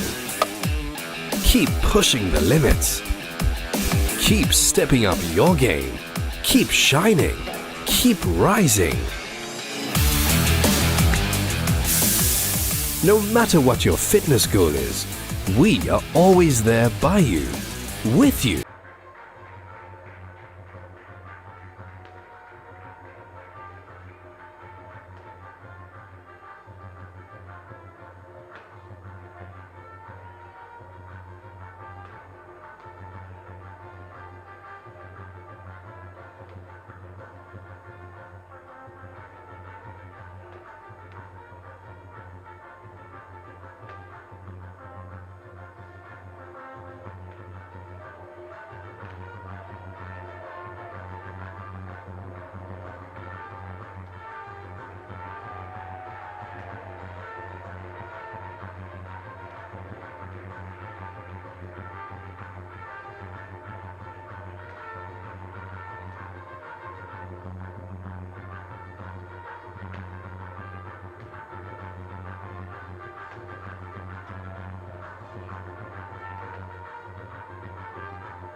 Guys, selfie. Okay, let's share this. Yeah, it's okay, guys. I'll pay. Why? Because I have very special news. Okay. Thank you so much for all the support you gave me, guys. Okay. Today, I got promoted. Those who spread goodness radiate happiness to everyone around them. Introducing LOLC Finance Credit Cards. Fuel the goodness in you. Keep sweating. Keep pushing the limits. Keep stepping up your game. Keep shining. Keep rising. No matter what your fitness goal is, we are always there by you, with you. Iodex. Get. Spray. Go.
Ladies and gentlemen, welcome back to UPro Colombo for the final series of the 2025 Indoor Cricket World Cup. I'm Cameron Walter, with me Paul Botterill and Chris Griffin, and it's the final game of day 7, the men's preliminary final between New Zealand and Sri Lanka. I'll take you through the two team lineups.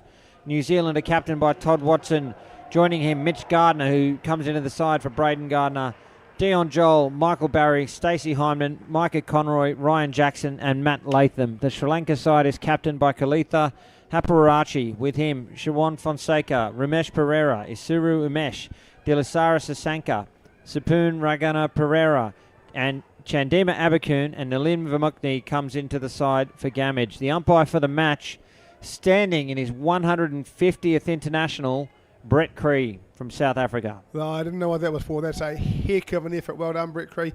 And really nice to see the teams and the arena stand for him and acknowledge that achievement, because without guys like him, there was no game. I think he's had a really good week as well.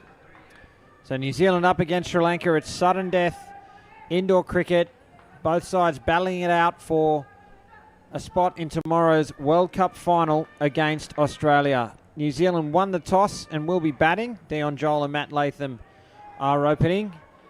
Sri Lanka have won their way through to this match with a hard-fought win over India.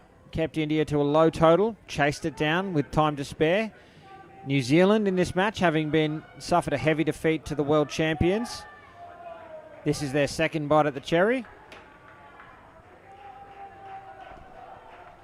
Sapun Ragana Pereira is going to open the bowling here for Sri Lanka. Packed house here with the home crowd supporting their national side. And we're ready to go. Here is Pereira.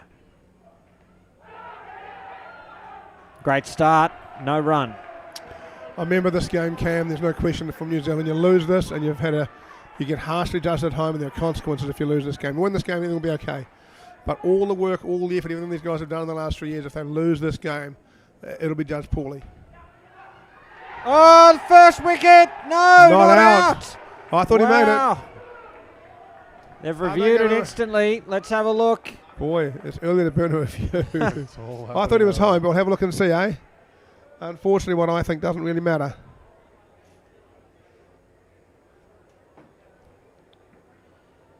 They did have to gather it.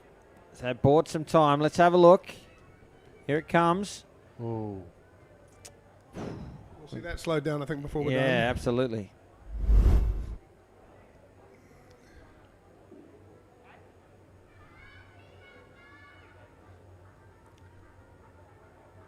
Creasby, one of the umpires in this event, has been prepared to change his decisions quickly. If it's wrong, he'll change his mind, I think, and let it go. So here, in big trouble, but had to gather it. Yeah, well short. Yep.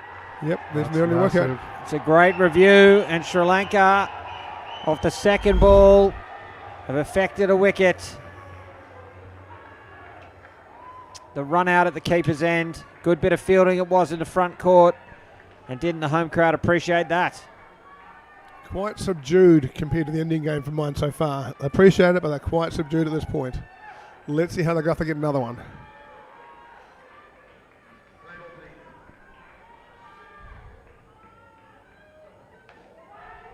Here it is. Oh, sent back, and rightly so.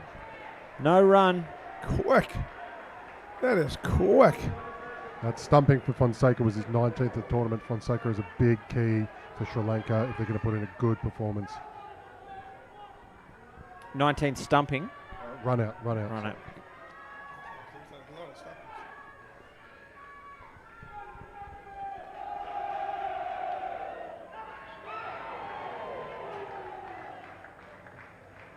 They don't sound subdued to me, bots. There's some noise in this place. They're going to go. Don't you worry about that. I think they're subdued because it was replay. Because it wasn't given. I think if one is actually given, Yeah. I think they might explode here.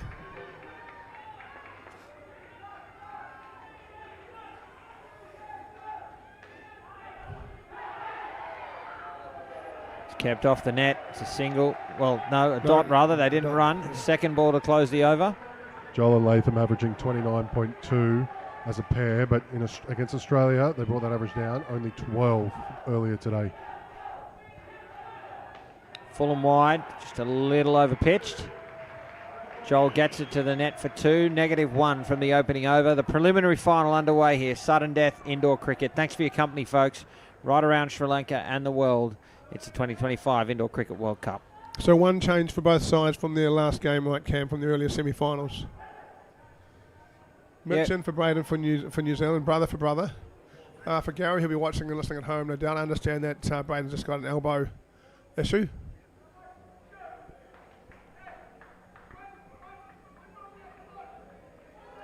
Chandima Abikun will bowl second.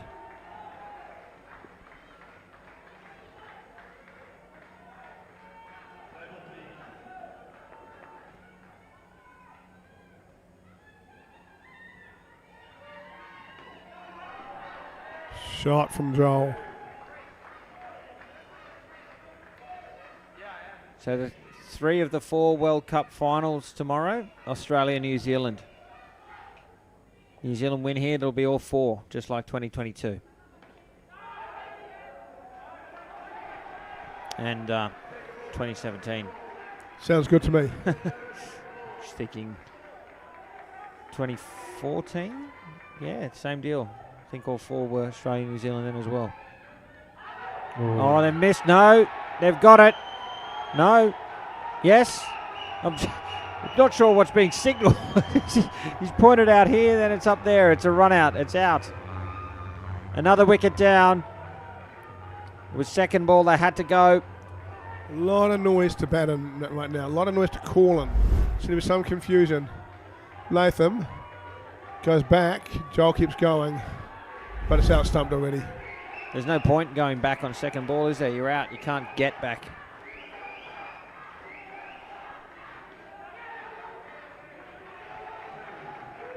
It's what New Zealand needs to do. They need to make contact, clean contact here, run and call well and just take this crowd out of the game. Abercoon's not going to make it easy for him, though. He's been tight this tournament, one of the lowest economy rates.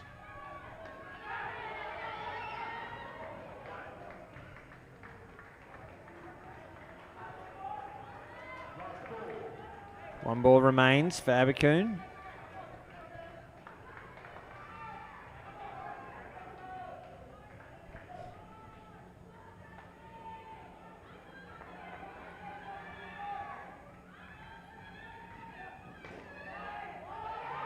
Misfielder, but no run. Dot ball and no runs off the over. New Zealand remain at -1. I don't love this from Joel at the moment. Him and Latham both for mine in the chase against Australia. It felt as if they knew we were behind and they started, instead of bouncing the ball, to look for the back and taking dots. Dion Joel's taken a couple of dots driving here, but what he does is he bounces the ball into the roof net and gets 2 and it has to strike. You know, yep, we're on -1 and that's not ideal, but he's a very good bat playing his game. He just needs to keep playing his game. Can't be burning deliveries. He'll probably be wrong in a minute, hit a back net, don't you worry about that, but needs to pick the right one. He can hit the back, he's a very good bat, but for now he's looking for a little bit. Not what he needs to do for mine. New Zealand is 15, 16 for opening partnership, they'll be okay. Here's a Suru Amish playing across the line. They get away with it here. It was second ball. It's a couple there where the keeper hasn't gloved it. It's one of the things, right? You can tell this is a big game. Sri Lanka frantic down there. You know, New Zealand needs to take advantage of that, call well, run well, and let that franticness make them miss a few things. They'll get a few brilliant things, don't you worry about that.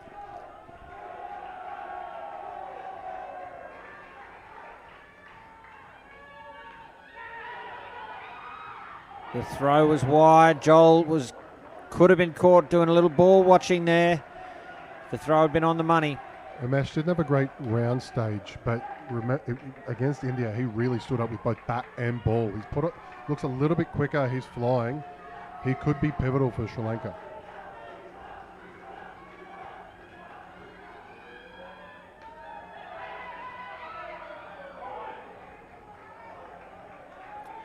Yeah, you're still getting some ones, could do with some twos. Gotta stay calm, can't go looking, just got to bat. Long way to go for the team.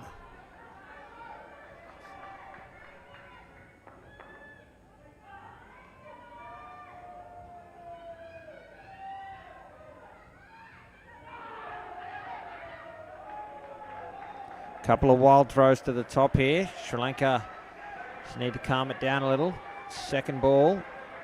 That's a great ball in at the legs, though. They are riding the adrenaline, aren't they? And it's hard because they want to do that as well, but they've also got to keep making good decisions.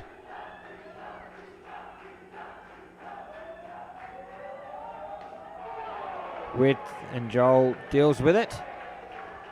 Yeah, well played by Dion Joel. He's really settled since I had my little bleat. He's just come along and just been really good. Last ball of the over.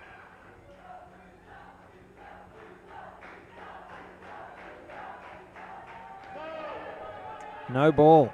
Oh, just missing the stumps. A little bit of ball watching, but gets through, takes the no ball +1. You're going to be pleased for the 3 for 7. 8 runs off the over. There was the no ball there was for a fielder encroaching on the exclusion zone. So the dotted line around the batsman, they have to stay out of that till the ball is played at. Yeah, I think I was trying to spot that. I think it was Pereira at cover potentially that's just moving around a bit. Yeah, I'm pretty sure that's who Brett Cree in game 150 was pointing at. 150, amazing, right?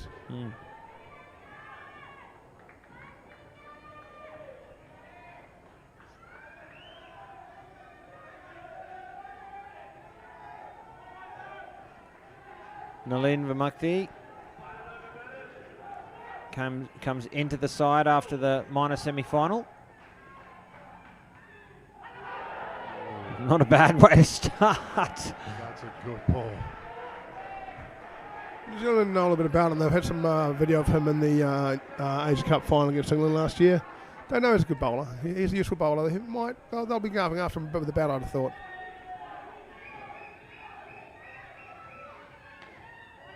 Chance. Needed to hit.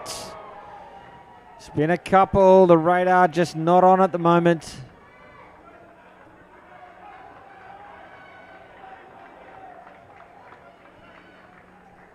Wow, if you're at home in Sri Lanka watching this, you must be loving it. Your home team at a World Cup prelim, packed out stadium, lots of noise.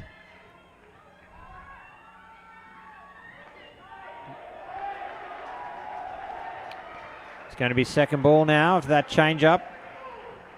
That's second ball. He's done a great job attacking the front leg, in behind the legs. Really well bowled so far. Oh, that's a great grab. Oh. As you said, one, no bat? Is that what he's saying? No, he's saying he nicked it down. Remember the Right. Vic Davies, the other thing? I haven't seen it. I can't tell you whether he did or not. He's saying he's nicked it, then it's hit the ground and gone to the corner. We'll have a Let's look, have a look, yeah. Don't know about Oh. that. That's a catch. That's out. Sri Lanka dudded one there.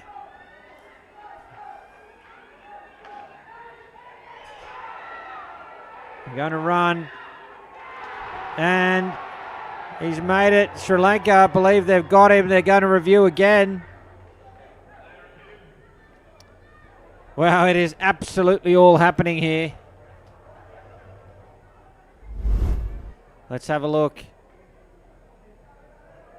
He's in big trouble. He's in big trouble. And he's out. Oh, they're going to explode. The decision to run after the throw hit the stumps at the top end has cost New Zealand a wicket on the last ball of the partnership. I beg your pardon, there's one left. Just got to correct what was in there. So they're back to 5 and a ball to come. Couldn't ask for a better start if you're Sri Lanka. The crowd's right behind you. Just got to keep maintaining your discipline. Don't let it get too much when you've got the ball in hand. Take your time, take a breath, find your spot.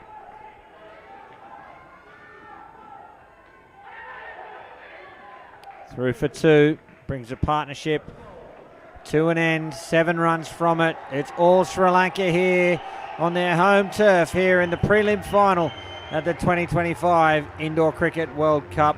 Hope you are enjoying this, ladies and gentlemen. We certainly are. A battle on the hands for New Zealand with Michael Barry and Stacey Hindman heading to the crease now for New Zealand. Some work to do. Certainly not panic stations. There's still plenty of time left in this innings. Yeah, look, there's a lot of noise, a lot of distraction, but you've just got to stay calm and make good decisions, you know. Keep your urgency. When you're batting, watch the ball hard. All the basics still apply. These are good cricketers, and they now need to have, 4 good overs. A lot of interesting facts about this partnership. 17 against Australia, which was the highest pair. However, when they played Sri Lanka, -2.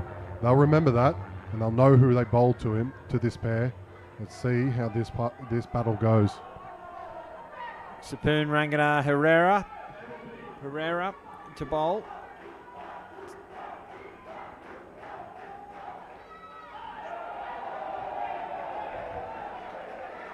Wow. Spat it. Barry. Took off, didn't it? Yeah. Second ball now. New Zealand have to score. Get a single off the keeper's net. For a few balls, doesn't matter if it's dots or if it's ones or twos. They just need to score some runs, start going in the right direction.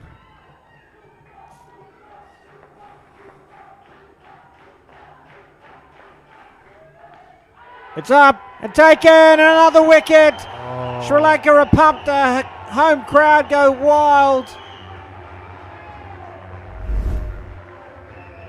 New Zealand in trouble here.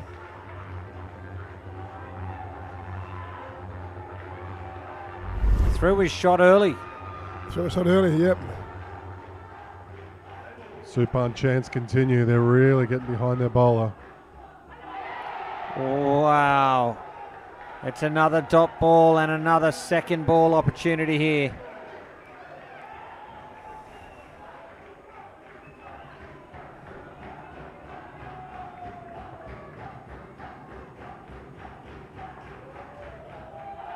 Oh, he's dropped it. I can't believe it. That's the third one. Pereira beating the bat. Should have been out. New Zealand get a life. Last ball for Pereira. What a superb over. 1 for -3. Should have been -8. At least, yeah, well bowled. Great over to start this. Second pair there for Sri Lanka. They are on top here and piling the pressure on New Zealand. This sudden death prelim final. Yeah, the three leading wicket takers for Sri Lanka, none of them have bowled yet. Not one. Still plenty in the bank. Sasanka, he breaks that streak. He's the leading wicket taker. Well, I was about to say, Chris, if now's the time to bowl them. There's blood in the water here. They should continue this attack. They need to be attacking, right? It is second ball. New Zealand must score. Hindman finds the net. Get these guys off the nets. Let's get a staff member out and get these guys off the nets. It's given one. I could have sworn that hit the net.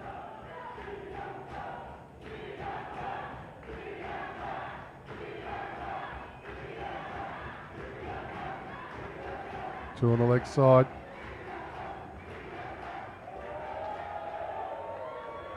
Played flat in the gap. 2 runs.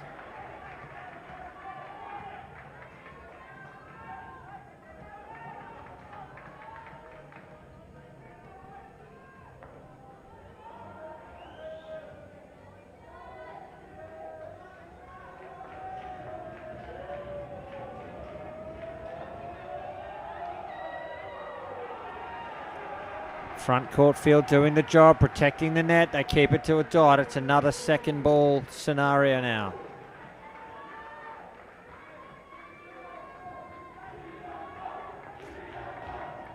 New Zealand have to score off this delivery or they will be out. Oh, it's a no ball. +5. 7 desperately needed runs.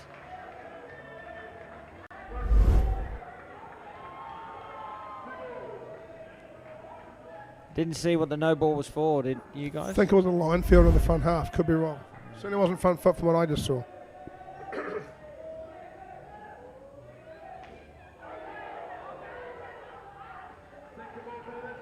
I beg your pardon, the previous one was no ball +4, so they got 6 off that. It's second ball again. The last ball of the over.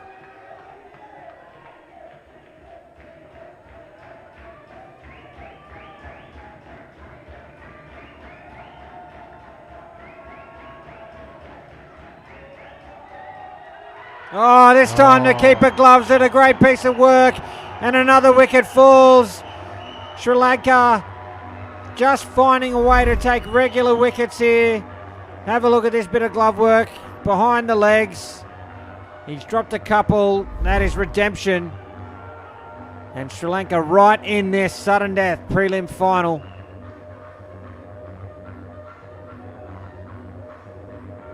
Some in the crowd more entertained than others, Potts. Indeed. That brings the over to an end. 1 for 4 from it. With 2 overs left in this partnership, they find themselves on 1.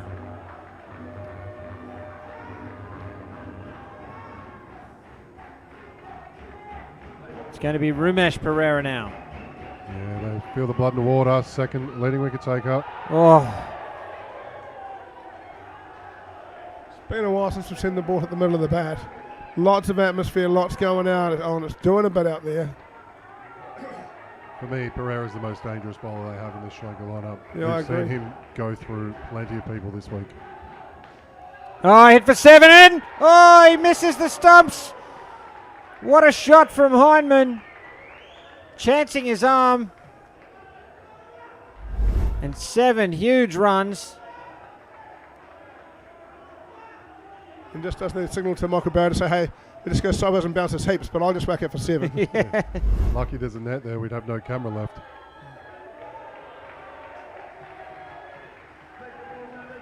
It's going to be second ball again. New Zealand just got to find a way to get bat on ball, get some twos, get the score moving, and it's not easy out there. Lots going on. Fired up fielding side. Crowd going nuts. It's got to stay calm, play straight.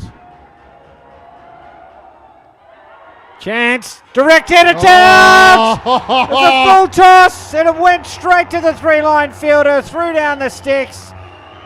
And a tale of two halves in that grandstand. Another wicket down. Sri Lanka stay on the attack. Bang. Confirmation.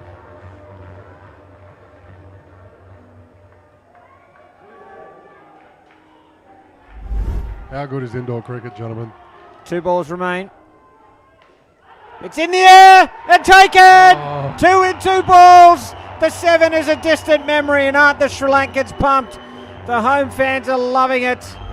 I hope you are too, wherever you may be watching. Incredible indoor cricket.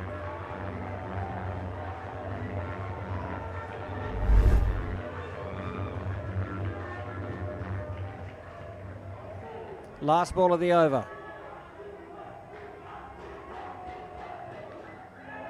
No run. They will start the final over on second ball. They remain at -2. Don't forget about the Club World Series coming up in April 2026. You can register now at clubworldseries.com. Stacey Hyman, a regular member of the Barbarians of the Club World Series, may well be back this year. What a comeback from Pereira, though. The 7 didn't lose his mark. He got the 7 by trying to attack the stumps and go through. He genuinely stayed on his mark, kept doing what he does best, and got the result. Well, 2 results.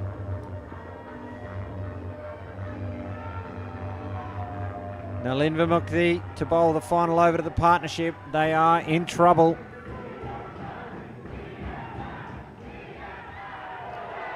Oh, it's called wide and out. The stumping. Oh. It was second ball, of course.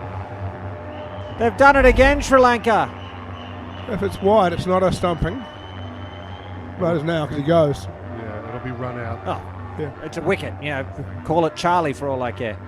Fonseca doing what Fonseca does best. Good hands, moving across. -7.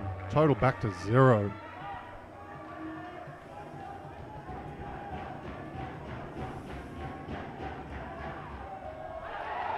Beaten, dot ball. It'll be second ball again.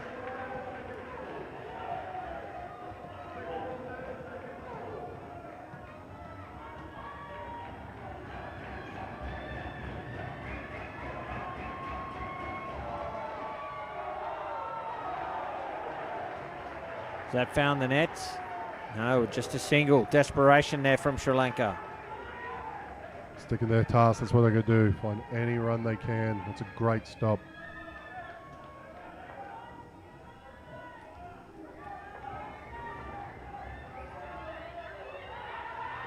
Hyman finds the net for 2.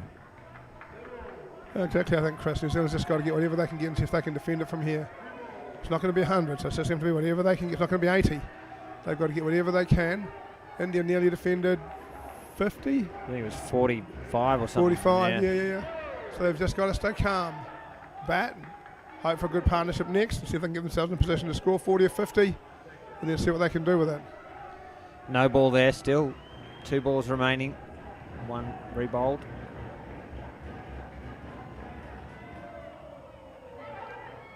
A run. What you do want is have Sri Lanka have to chase. They're at home in front of a big crowd. You want to have to chase, get a couple of wickets, see if you can put some real pressure on them. Last ball of the partnership now. -1 is their score.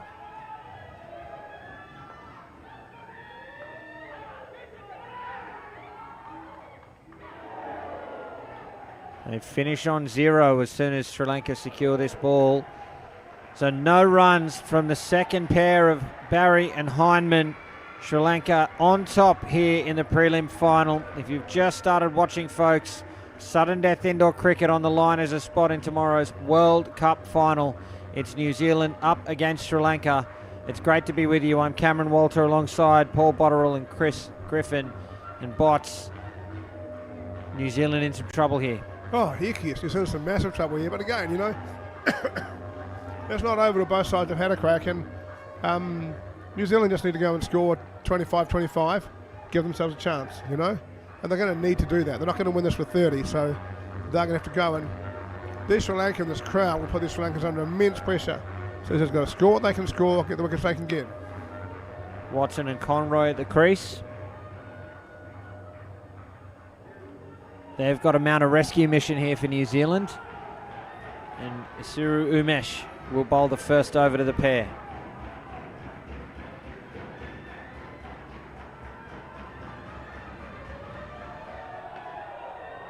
Good contact on the first ball there from Conroy. Gets away for a single. This partnership averaging 29 coming into the match, but up against Australia, they struggled to get Watson, who's the leading run scorer for New Zealand, on strike. They only made 11.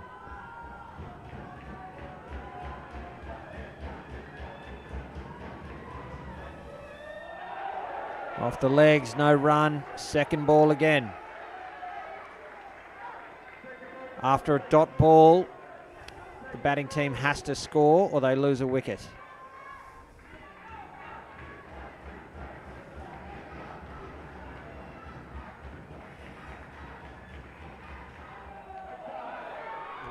So wide.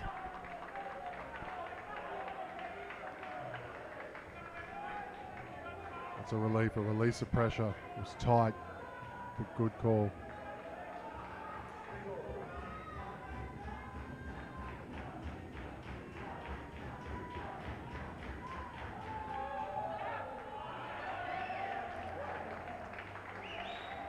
Caught the keeper's net, I believe, so just a single. 2 balls remain in the first over to the third pair. If you want to take this crowd out of the equation, you just got to keep hitting the springs a few times. Lots of down up ones, down up twos, and down up threes if you can.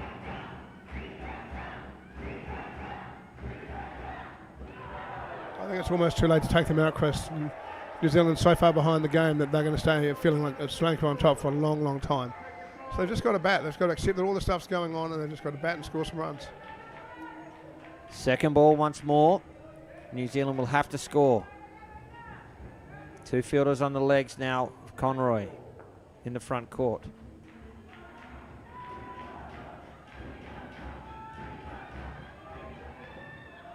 He hits it down up through point. 2 runs, I believe. Yes, that closes out the over. 6 runs from it for New Zealand. And if it wasn't for the first 2 pairs, we'd be sitting here saying 6, a good start. Well managed. They can build from here. They're just going to have to and keep fighting and try and push towards a total of 30, 40, 50, whatever they can get. And for now, Sri Lanka just want to keep the adrenaline run going as long as they can keep it going. Try and create 1 and over and finish it. More if they can, but just stay on the run for as long as they possibly can.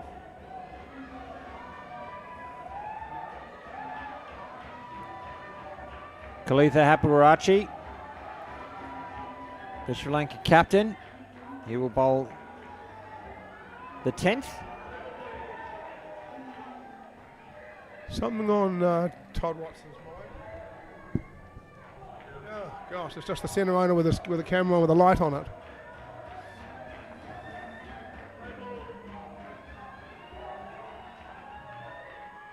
Full toss. Finds the net for 2. Might not have been the centre owner.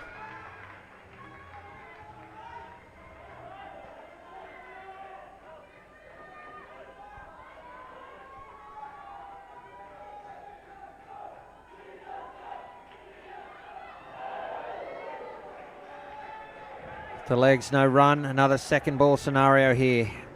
And that's what Hapurarachi does. Just tries to go in the legs, but he will shoot through. He doesn't get too much bounce. He might try and go full and wide to bring Fonseca into play, but really experienced player here. New Zealand have to score. Oh, he got away with that. ball straight to the fielder in the front court. That should have been out.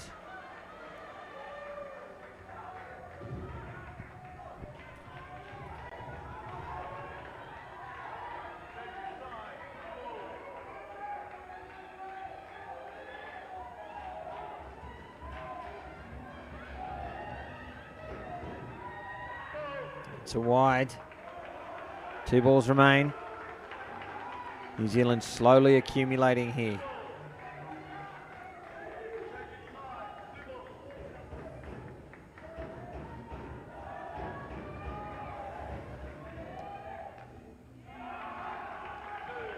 Conroy finds the net.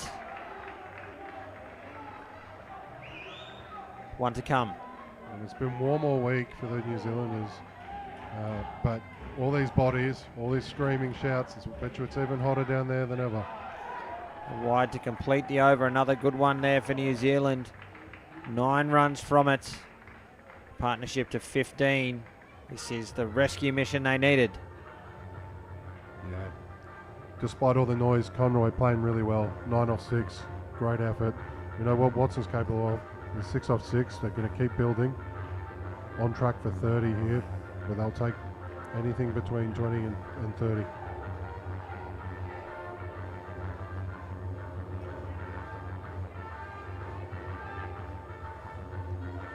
Siobhan Fonseca now.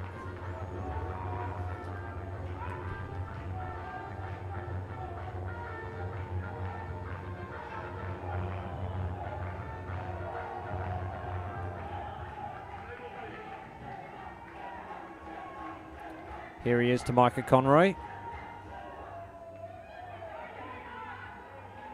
No run. It's second ball yet again. Interesting to see where Fonseca pitches here. When they get it around leg stump, the leg spinners on ball 3, at ball 2, they get some results. Full toss. He left the crease, so it's a fair ball. 2 runs.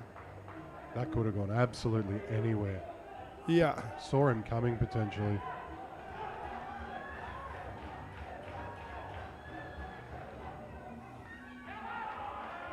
Calm batting from the New Zealand captain. Finding the net for 2.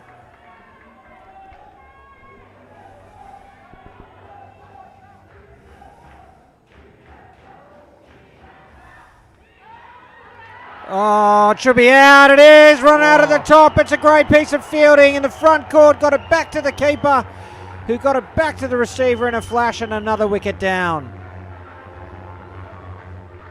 The offside field doing a great job getting big. They've only made 1 error around that exclusion zone, and they can take effect, and that's a wicket for Fonseca. Gee, that's a good touch. Wonder which end it's actually given out on. Conroy sort of hopping around the crease, could potentially have been out at the keeper's end. Looks like it's gone against Todd Watson, so the run out's at the top end. 2 balls remain.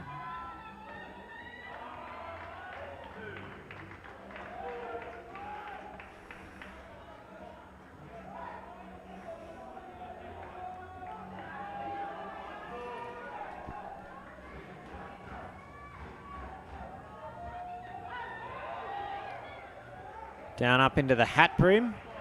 Brings you over to an end, 1 run from it. An absolutely enthralling contest before us, folks. 1 over remains in this 3rd partnership. Yeah, the wicket really stalling New Zealand's progress there. Great bit of work from the Sri Lankans, who have been on fire. New Zealand now need to get 7 off this over, get to 30. Give that last partnership a chance to get through, but Sri Lanka are going to make that very, very difficult.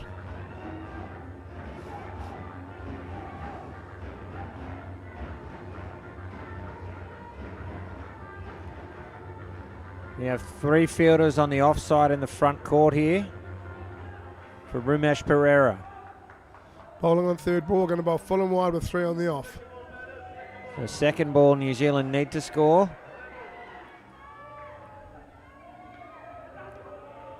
3 there, and the ball gets past them. Single to Conroy.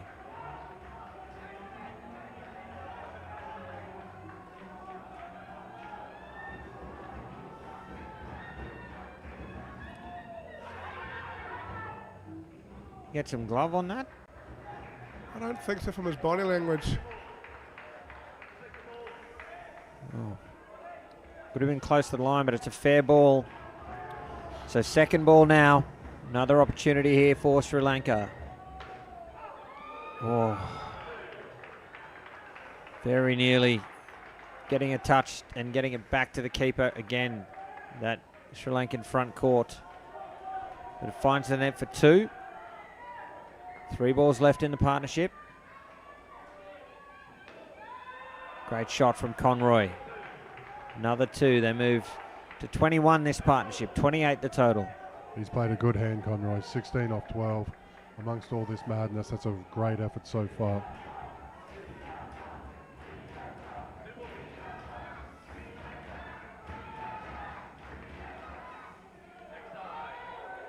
It's a wide, so they'll get the runs and the ball again. It gets him to 30.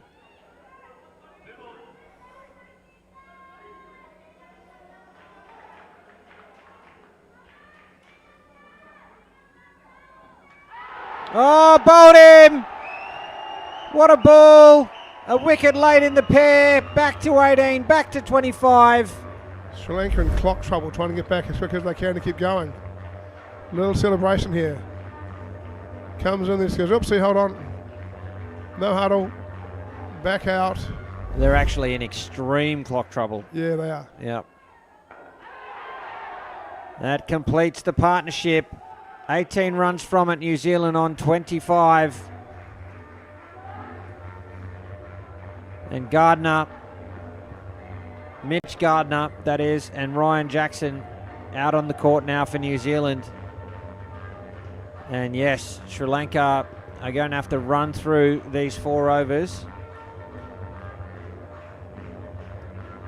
7 overs to get to start, 7 minutes to start the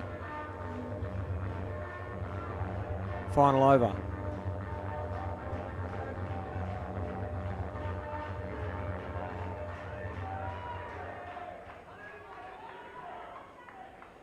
So Dilasara Sasanka will bowl. Jackson on strike. The final partnership underway. Great start from Ryan Jackson. 2 runs.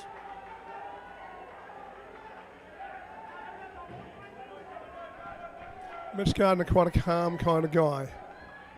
We'll see how it goes in all of this.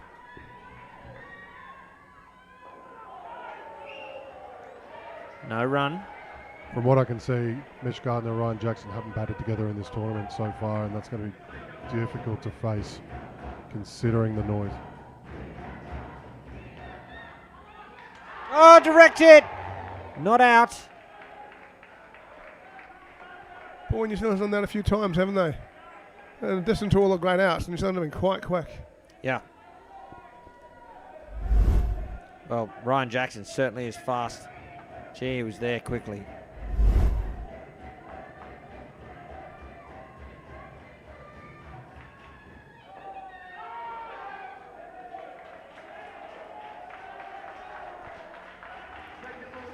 There's a dot ball, so second ball once more, and New Zealand need to score.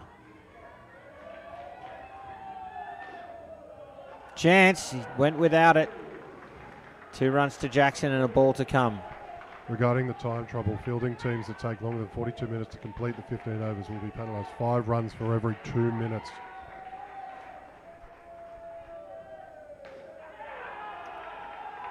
Wonderful shot to finish the over. 8 runs from it. I think Sri Lanka will be okay.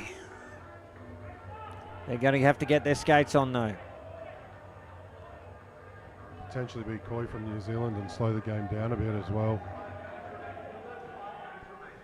I don't think New Zealand will deliberately slow it down, and I don't think Brett Crease should deliberately speed it up. They should just play the over they've always played. It's not New Zealand's fault that Sri Lanka are late.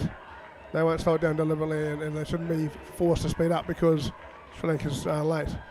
Aparachi to bowl. No ball over the exclusion zone. Yeah, they've been close for a lot of the time. That's a second infraction.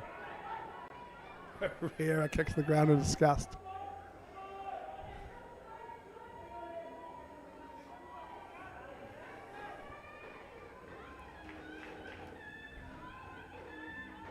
Oh, backing away and beaten. It'll be second ball again.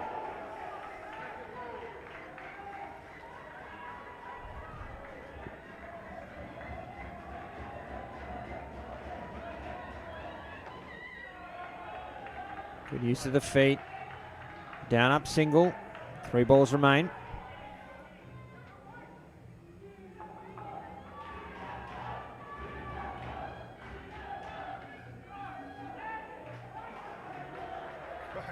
All the way around. Yeah, good deflection.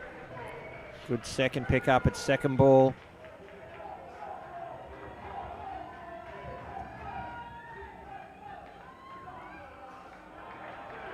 Jackson finds the side net. 1 to come now.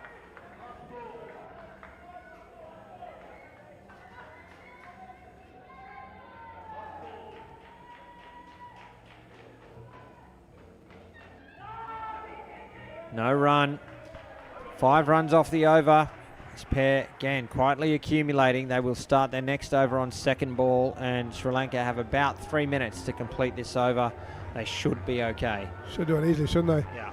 50 for New Zealand is in sight. They've got to make sure they get there. Whether it'll be enough, who knows, but they've got to give themselves an opportunity. Sri Lanka in their final against India just before earlier today, they made 54 in that match. Fonseca bowling at second ball. They get through for 2. Worth keeping an eye on the fielder there, Ryan.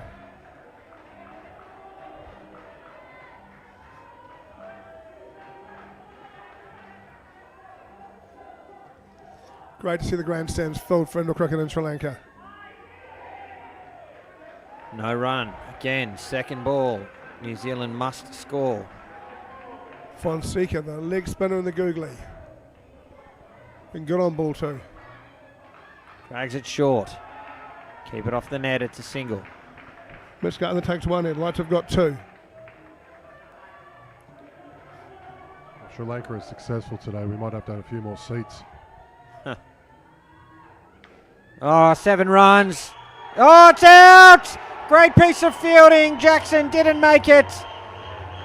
Didn't opt to flick it. It was a cool, calm and collected piece of fielding from the receiver. He didn't throw it. He just whipped the bails off. I thought it was comfortably out, but the New Zealanders, multiple New Zealanders said refer that straight away. I thought it was comfortably out too. And I think Ryan Jackson knows it. And you've got to review it. Over and a bit left, you might as well. Let's have a look. This is a big moment. It's a 12-run turnaround. He's in deep trouble here. Yeah, out by a long way.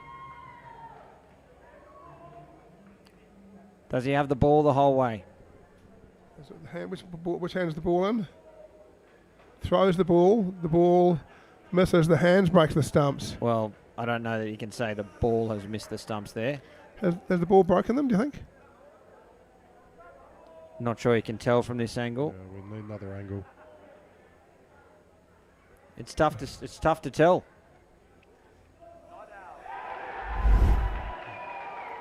Yeah, I don't know about that. That's a pretty big call to make.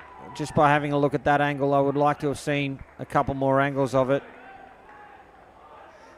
I think it's fair. Yeah, I'm not so sure.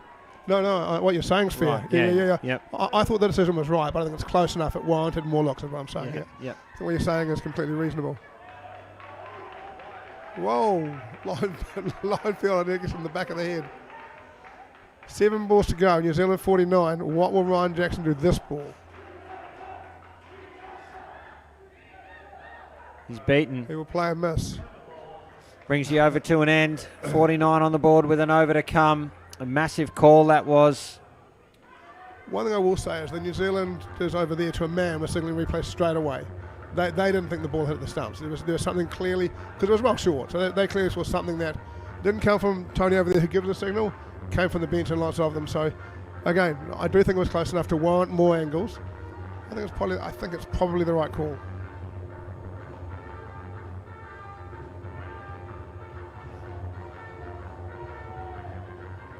Chandima Abikun will bowl the last over.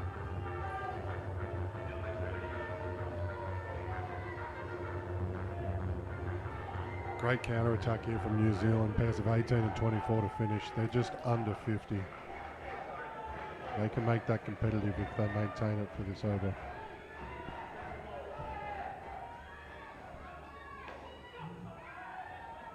They'll really miss Braden Gardner. That's a number one strike. That's a number one strike bowler who can't play this game. When you're chasing 50, you'd like to have him out. That's life. They'll be okay. They'll find a way around it, but it's not ideal for them. It also affects the makeup of their field quite a lot because they lose the left-hander.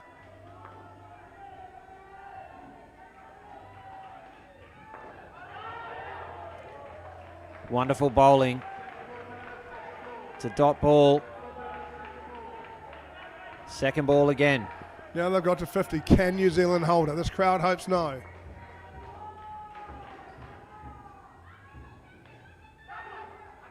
Oh, couldn't get a touch. Through for 2. 3 balls remain.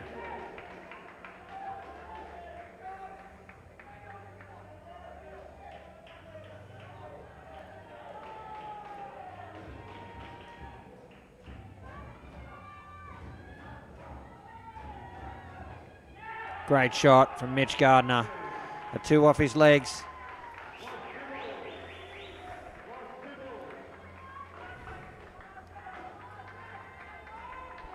Two balls remain in the innings.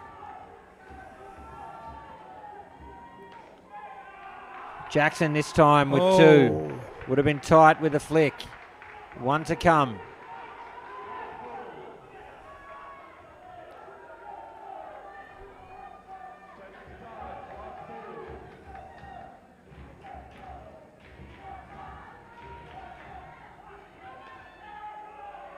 Great shot to finish. 58 on the board for New Zealand. It's a great fight back from them. 51 runs from the final 8 overs. But Sri Lanka restricting the 2022 World Cup runners-up to 58 here in this sudden death prelim final. Folks, hope you are enjoying this gripping prelim final between Sri Lanka and New Zealand. The run chase coming up shortly. We'll take in some highlights, and Paul Botterill, a great fight back from New Zealand. Yeah, New Zealand have been tough. Probably a couple of loose shots early, but really they've battled away and battled away. Sri Lanka have been exceptional, very, very good. So New Zealand, what they've done is to stay in the game, give themselves an opportunity, and now they'll need to bowl and field like Sri Lanka did, without the fan support. Chris Griffin, do you think Sri Lanka have got 59 runs in them? Well, last time we saw these two play, it was 82 to 60 in favour of New Zealand, but it's going to be on Fonseca. We've talked about him endlessly. 177 runs. The next closest is Abikun at 93. How he does will be very important towards what the result is.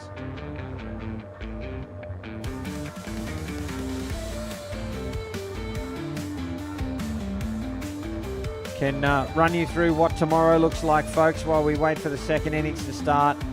It all kicks off at 9 a.m. local time here in Colombo with the Under-22 Women's World Cup final between Australia and New Zealand. New Zealand, the defending champions and first to qualify. At 11 a.m. again local time, the Under-22 men between Australia and New Zealand. Again, New Zealand, the defending champions. This time Australia, the first to qualify. At 1 p.m, the women's final between Australia and New Zealand. Australia, the defending champions and first to qualify. And at 3 p.m, the men's final. The World Cup completes. Australia, the defending champions, up against the winner of this match. New Zealand have posted 58 batting first. Sri Lanka will need 59 runs to reach their second ever World Cup final. The last time they appeared in the final was in 2004 when the event was here in Colombo. The final, well, about 20 metres away at the Oztasia complex, just next door. And the home crowd would certainly love that.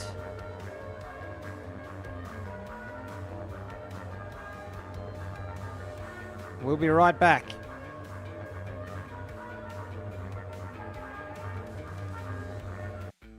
Guys, selfie. Okay, let's share this. Yeah, it's okay, guys. I'll pay. Why?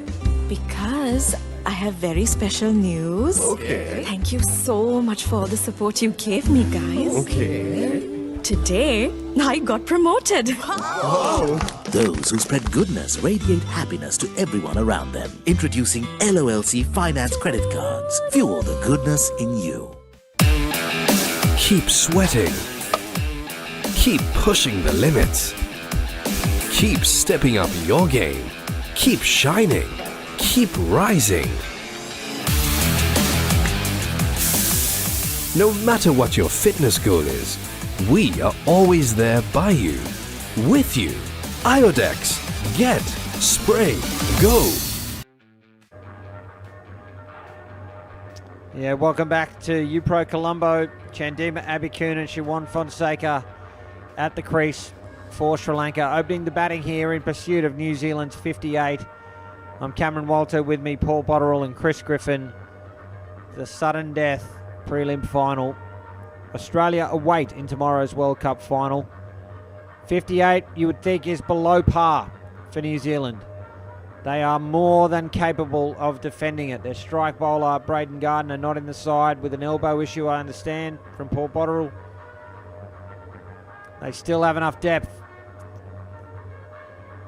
Sri Lanka will be under enormous pressure. As much pressure as that home crowd put on New Zealand, that pressure and the weight of expectation will be on Sri Lanka here as they need to get these runs and make the World Cup final.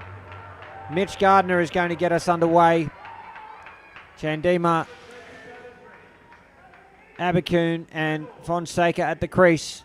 The run chase starts now. Beaten. Oh, he got back. Always busy at the crease, Fonseca, but Abikun and Fonseca, they've averaged 28.25. Last game against India, they made 19. They're key for setting the platform. They've batted together all but 2 games throughout this tournament.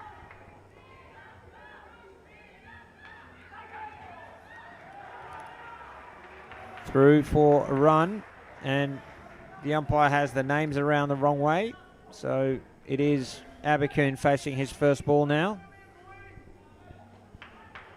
He's 150 test matches and we'll give him that one, okay.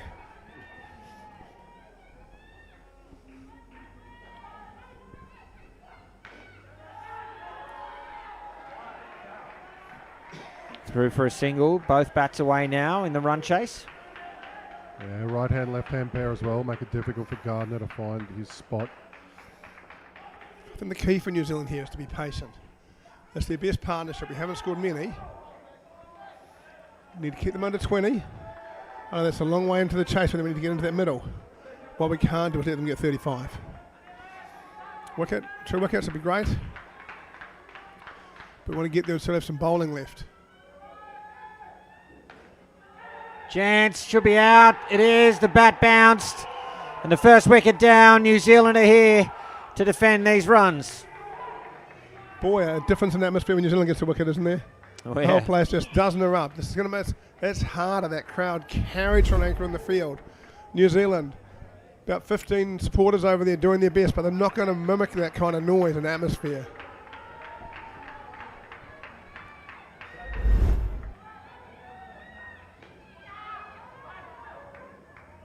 Through for a run. Brings you over to an end. -2 from it.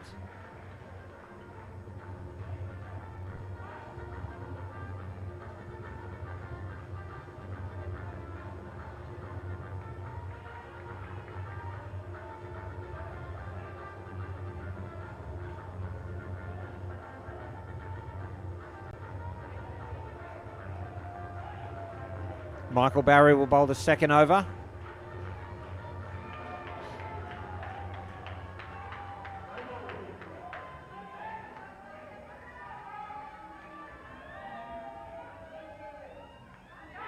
Edge, full safe.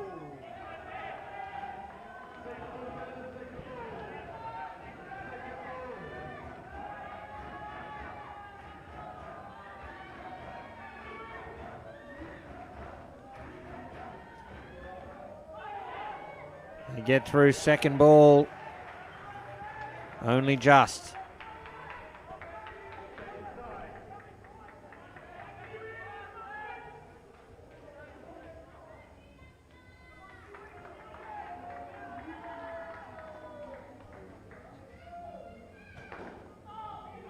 Sent back, big appeal. Fonseca was home. But still good from New Zealand, controlling this partnership so far. This is the partnership that Sri Lanka want to have, put them well on the way home. In a way, it's calming the Sri Lankan supporters down, which New Zealand doesn't want. New Zealand wants them to keep making noise.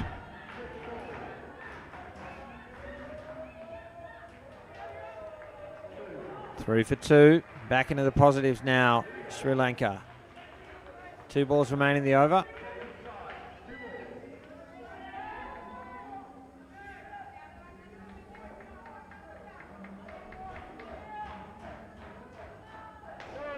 No ball, +4, 6 runs.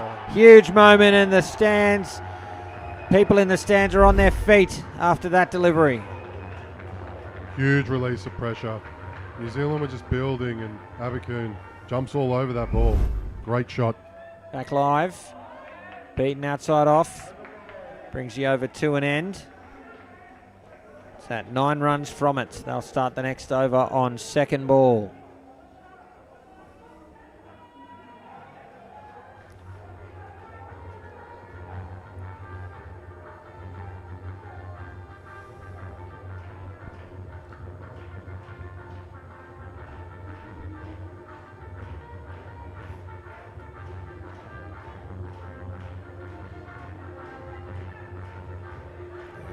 Remember, the umpire has the names around the wrong way. It is Abakoon on strike.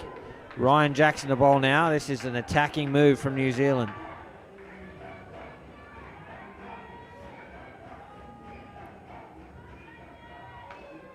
Driven to the back for 4. Full and wide. Went on the edge of the V. Big shot from Abakoon. It's a great shot from Abakoon, but Ryan Jackson, 15 wickets. He has proven to be an absolute strike weapon with the ball, as you said. He is quick, he is fast. Will Sri Lanka use that pace to their advantage? Excellent shot. 3 runs to Fonseca. Unbelievable batting. Double blow for New Zealand here because they're one of their strike bowlers is getting hit. Maybe they needed him a bit late. I think this is a bit early for it. We'll see what he can do here. Certainly going to need to change his line-up. So his length up.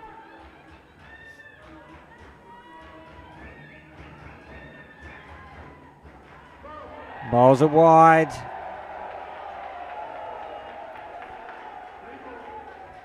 Two for 3 really hurts here.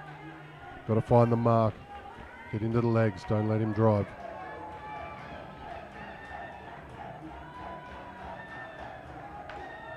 Drive he does. A chance to flick. If it had hit, it would have been out. It was a great effort there from Hindman. But Abakoon through for another 3. 2 balls remain for Jackson.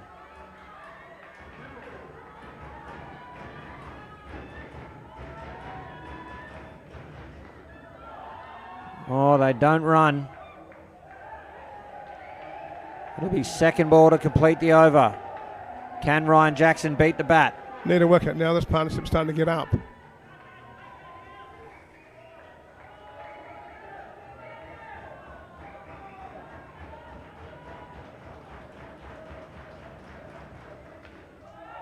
Chance, needed to hit. Fonseca with the dive is home. And a big over there. 13 runs off the bowling of Ryan Jackson, and this partnership have moved to 20 with an over to come in pursuit of New Zealand's 58. Big decision now for New Zealand. Who do they bowl? I'll be Lathan or Conway. It's going to be Conway.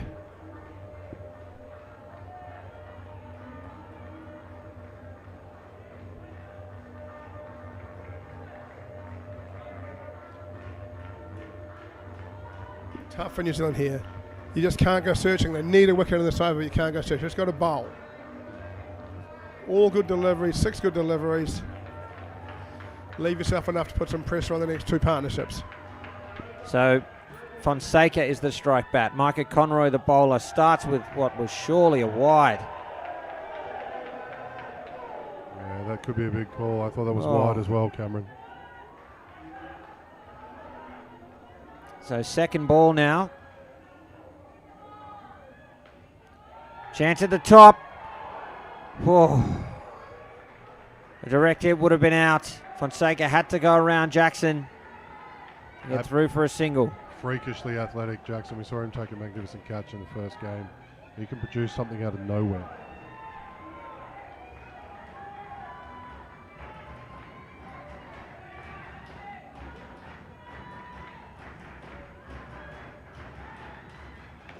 Driven, should be out. Didn't have the ball. Another dot. Second ball once more. Michael Conway, we're going for the big off cutter here, trying to get past the bat. Abercoon just smothers the ball and gets up the other end. 2 balls remain. Really smart indoor cricket. He tried the drive, which has led to him having some success earlier on, but there he just needed to get to the other end and avoid a wicket. Mission accomplished.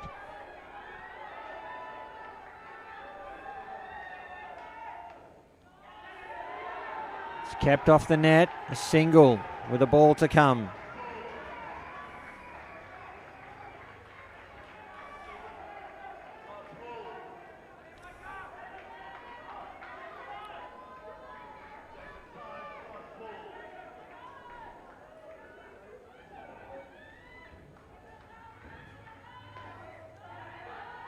It finds the net for 2.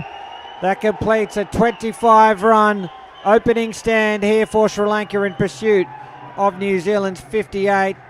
A wonderful set of 4. They lost a wicket early, got big runs off Ryan Jackson, have consolidated here and have set Sri Lanka up in this sudden death preliminary final. Pretty similar situation to Sri Lanka's darkest day, right? On this court versus Australia, World Cup final, chasing 60. They're 40 after 4. Yeah. Similar circumstances, not quite as many runs for them this time. They got within 2 or something, didn't they? I think yeah.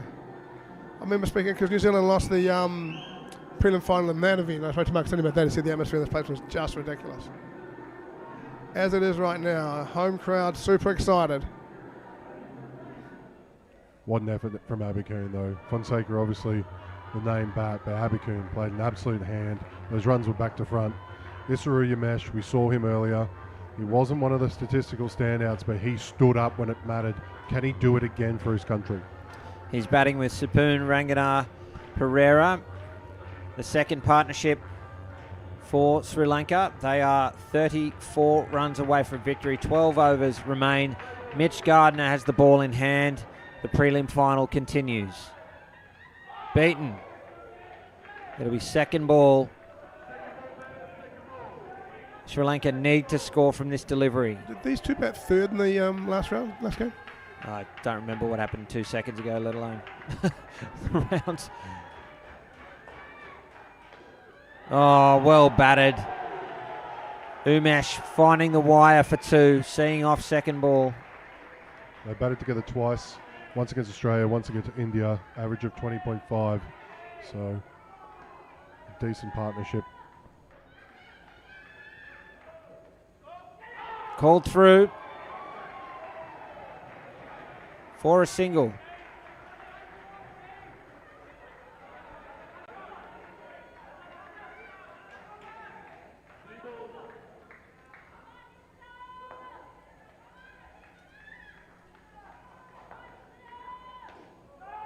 No run. Another second ball situation. Sri Lanka need to score. You can't face 2 dot balls in this tournament, so they must score or they'll be out.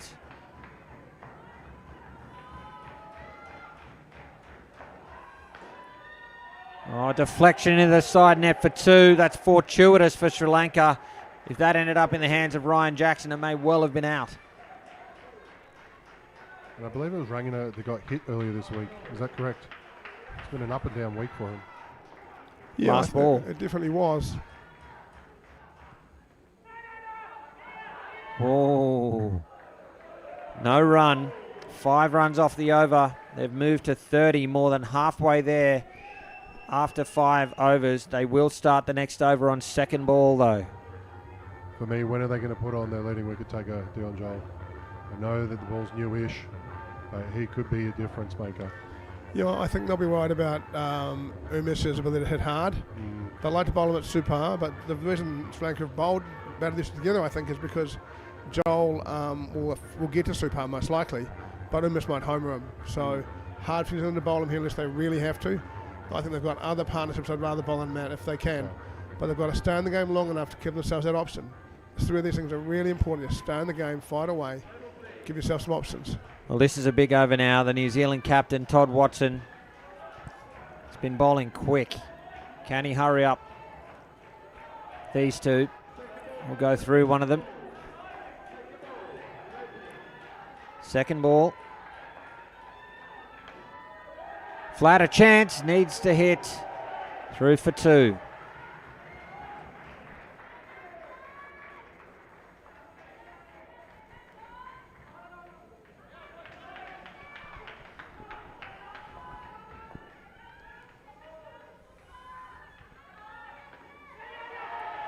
Down up, pull for 2 from Pereira.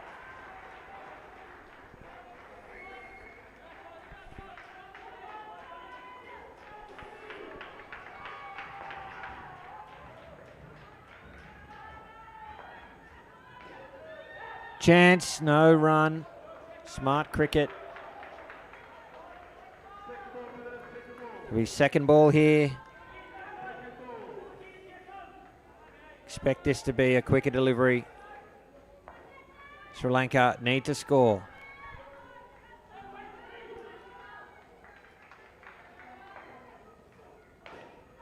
Should be caught. It is. Hyndman makes the catch. Had to have a bit of a juggle. A huge wicket there. Much needed for New Zealand. Good effort from Stacey Hyndman because that bobbled around the door, and the door makes the bounce out not that easy. Yeah, Sri Lanka just, with this crowd behind them, continue to ride the lightning, but sometimes lightning crashes. So it's a tough one, but they've got to play their shots. That's what got them there. 2 balls left for Todd Watson. At some stage to win this, New Zealand's going to have to go bang, bang, bang. They're going to need to have a little period where they get 2 or 3 wickets in a row, or close to a row, you know. It'll be second ball to complete the over. Big moment now. Can the New Zealand captain come up with another one? Can he beat the bat of Pereira? Can we get the bail back on?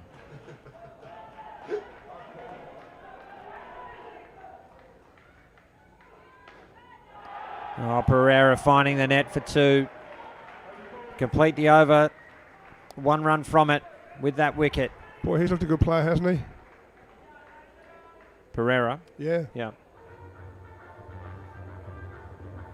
So this partnership on 6 through 2 overs. 31 on the board.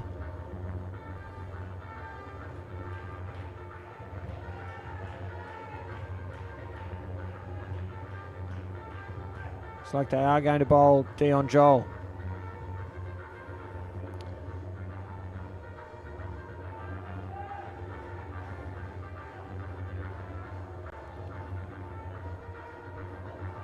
Here it is.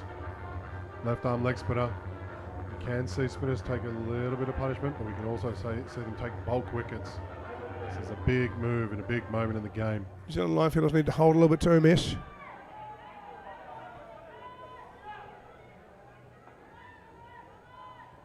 Here's Dion Joel to Pereira.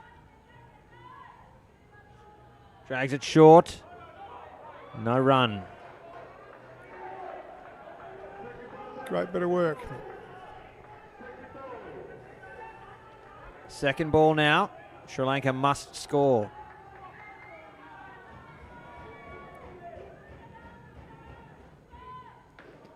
Pitched up and put to the back. 5 runs. What a moment.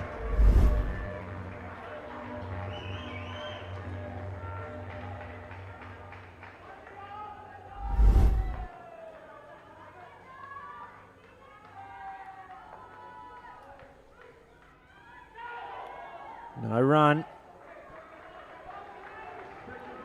Second ball again. Sri Lanka have to score.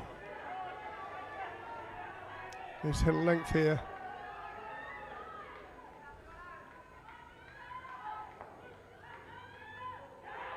Edged and out. Much needed wicket again for New Zealand.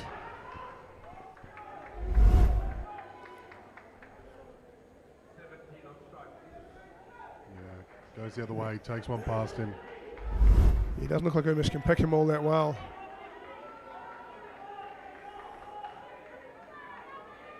Two balls remaining for Joel.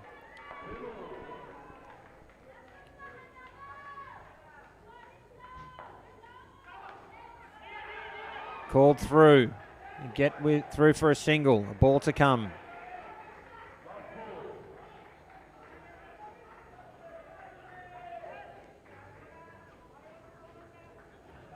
I said firstly during the 3vs4 semi that New Zealand would love how intense that game was. Australia will be loving how hard these two sides are working here. Last ball for Dion Joel. Drag short. Played and missed and out. Another wicket down. 2 wickets in the over. A massive over there for New Zealand. -4 from it. And back to 27 with an over to come in this second pair.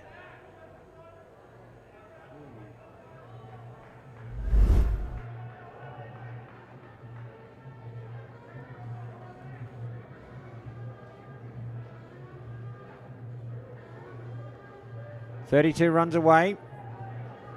Still with 9 overs remaining here, Sri Lanka. But runs are not easy to come by at the moment. It's going to be Michael Barry to bowl the last over to the partnership. Surprises me. Normally Matt Latham and Michael Conley bowl the reball overs for New Zealand. Looking to be positive here. No run. It'll be second ball. And Sri Lanka must score from this delivery.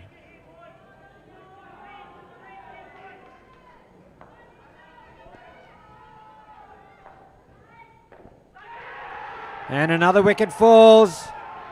New Zealand on the comeback trail here, staying right in this match.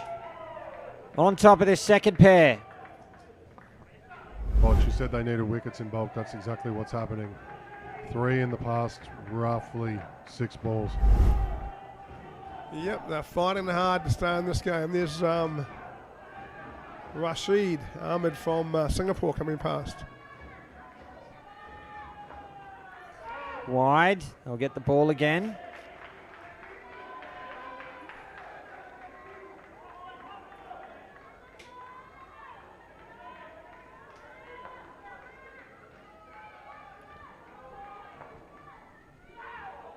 Left alone, the ball is fair. Second ball. Another opportunity here for New Zealand to cash in, pile on the pain. Yeah, New Zealand would love one more, wouldn't they? You could say that for every ball that's bowled. Well done from Umesh. Getting across. Plays it down up 2 on the leg side. 2 balls remain.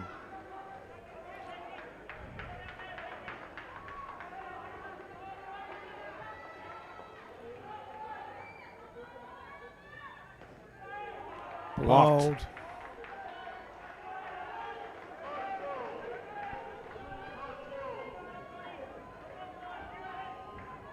Second ball, they have to score from this, the last ball of the partnership.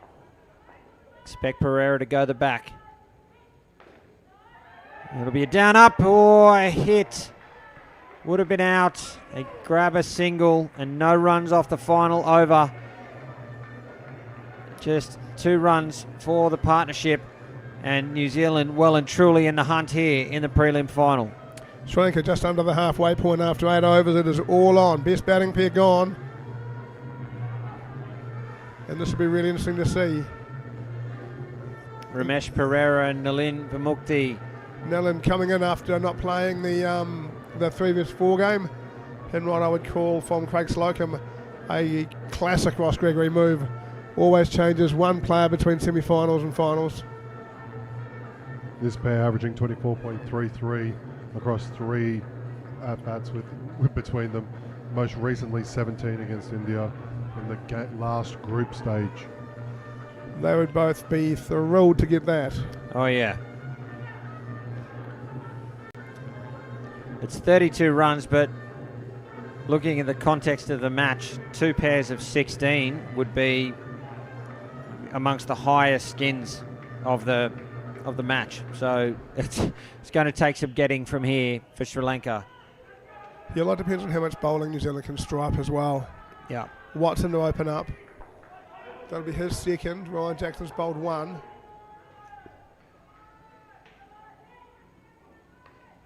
Edged, no run, second ball straight away.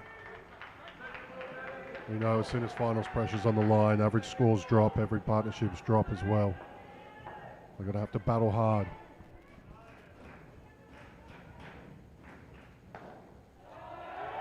Well guided into the offside net for 2 to see off second ball. Dilly Soward about last, and he's the guy that Joel got in the round play game for New Zealand to win.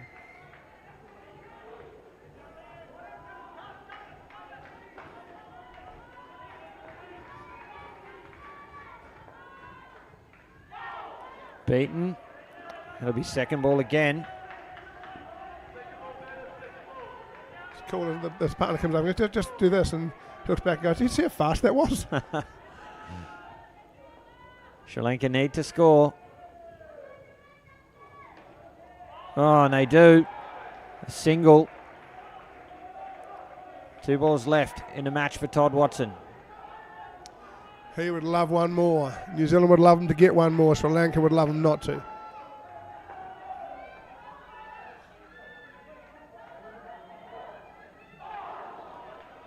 It's going to be second ball again, the third one in the over.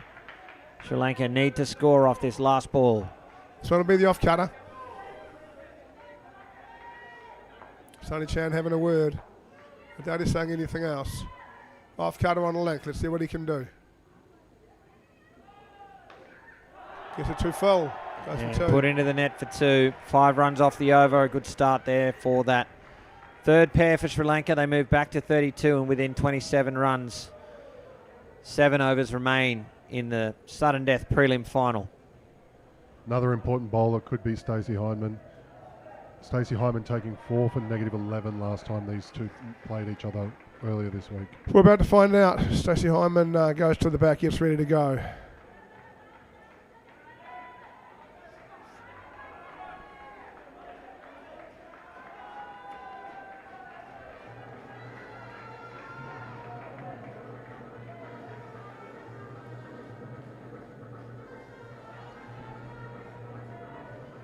So it is Hyndman bowling to Vimukthi.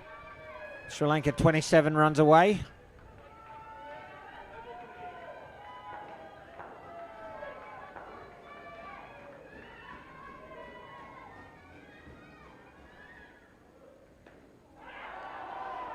And they find the net again, Sri Lanka. Another 2.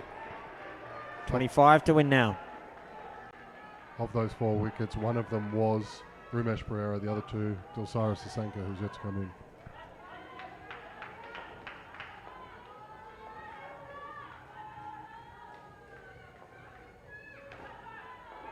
Oh, Great it took bit of 2 work. efforts. And running on contact, Sri Lanka, they can't do that. If they're going to chase this down, they're back to 30 runs out now. A good piece of fielding in the end there from New Zealand.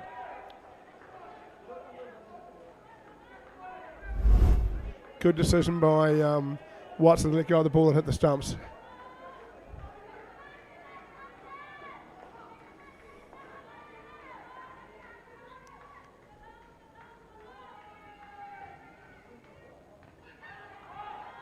It's off the net. It's off the net. 1 run.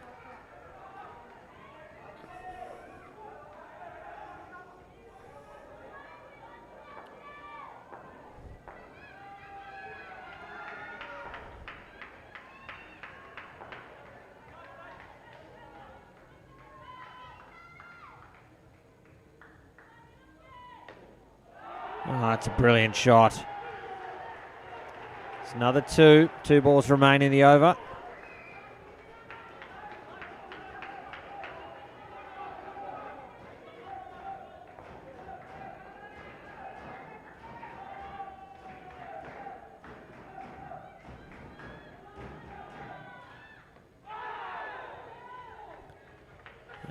Dot ball. So the last ball of the over will be second ball. Sri Lanka must score from this delivery. They cannot afford to lose another wicket here. New Zealand starting to gain the ascendancy.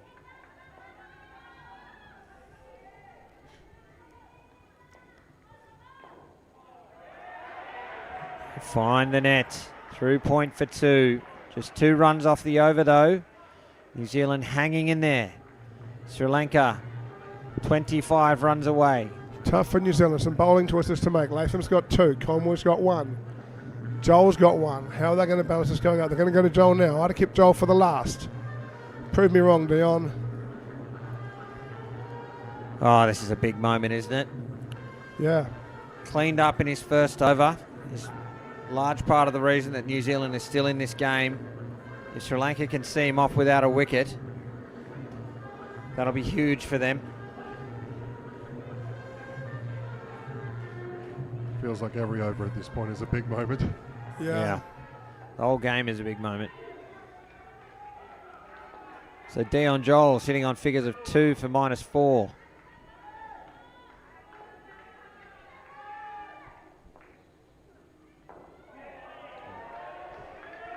Ball smothered. It's going to be second ball. Can he hit his length under pressure?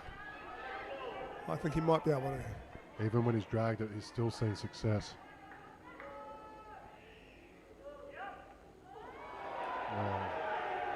Well batted, Rumesh Pereira. Picked it, got across. Goes the wrong and again on ball 2. Comes across, down and up 2.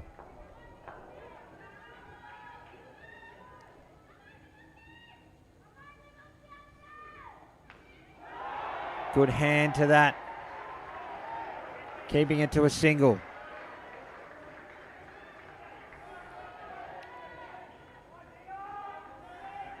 Sri Lanka 22 away.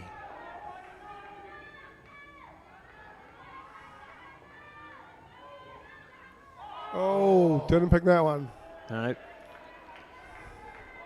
Suggests that he didn't pick the other one either, he guessed. Second ball. Big moment now. Sri Lanka has to score. Does he go away from him again? That's out. Beaten. Bowled the leg break rather than the wrong end. And another wicket down. The third wicket for Dion Joel, keeping New Zealand in the tournament.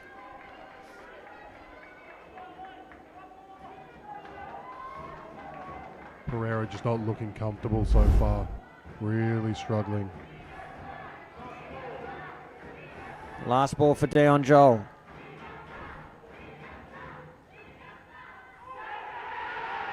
Oh, given. Got a right to feel aggrieved by that, Sri Lanka, given they had something given not out earlier. Let's have a look at it, eh? Did he hit it? I wasn't even sure he hit it. Not sure he hit it either. Dion Joel's come up with 4 wickets. Let's have a look. Back arm, but I would have thought that might have been above the glove. Yeah, I think so too. That's 2 that's gone the way of the New Zealanders. A few wide calls went the other way. I think we're square. Turn it up, Potts.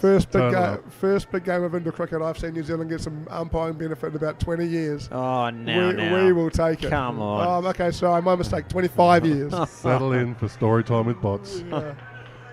32 needed. 5 overs to go. Latham to bowl. New Zealand now in front. Here is Matt Latham. Touch should be out. 2 at one end. They get through for 1. They're frustrated, but it's okay. They've created something. These things happen very quickly.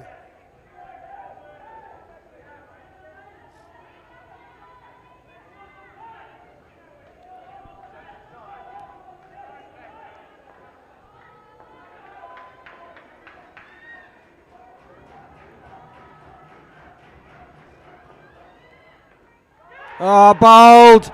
New Zealand in control now. Sri Lanka in deep, deep trouble. Another wicket down.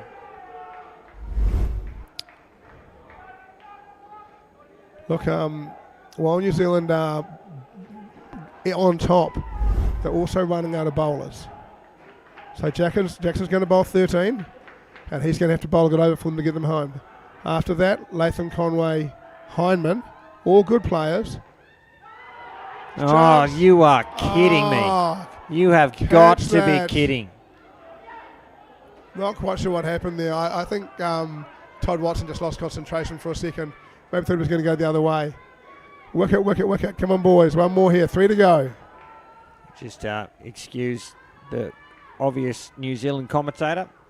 I'm just looking for excitement in the game. Second ball.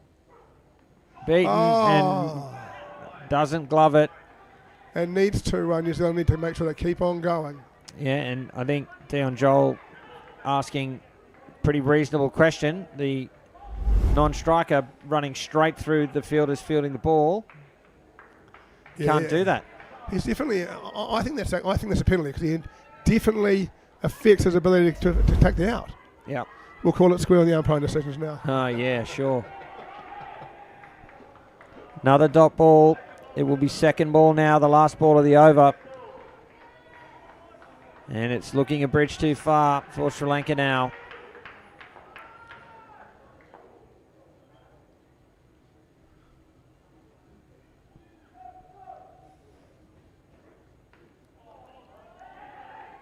Yeah, again, How's you that? can't do that. I just don't think you can do that. Yeah.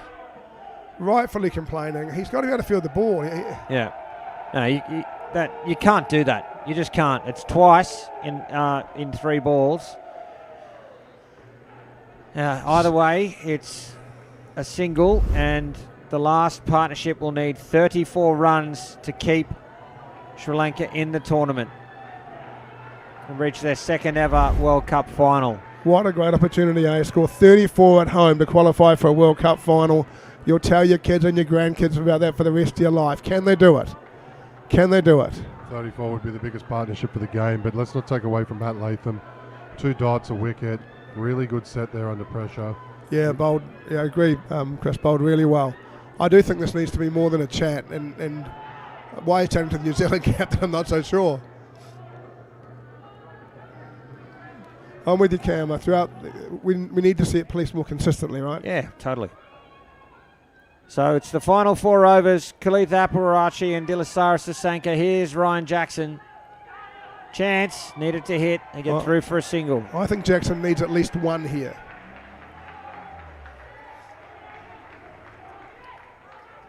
I think you might be giving these 2 from Sri Lanka too much credit. 30, need a further 33 from 23 balls.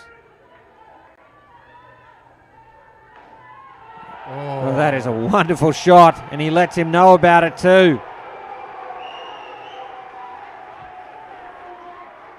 Up for the fight are the Sri Lankans. Jackson needs 1.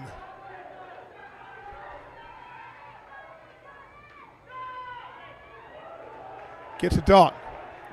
Second ball, they'll have to score from the next delivery. This partnership's going to have to do what they haven't done before. They're yet to get that big of a total, averaging 13.2. Highest amount is 30 against the UAE. Driven. Good hands from Hindman. Keeps it to 1. 2 balls remain for Jackson. Got to say the crowd have been very well behaved. They've stayed away from them, made lots of noise, but they haven't got in the nets.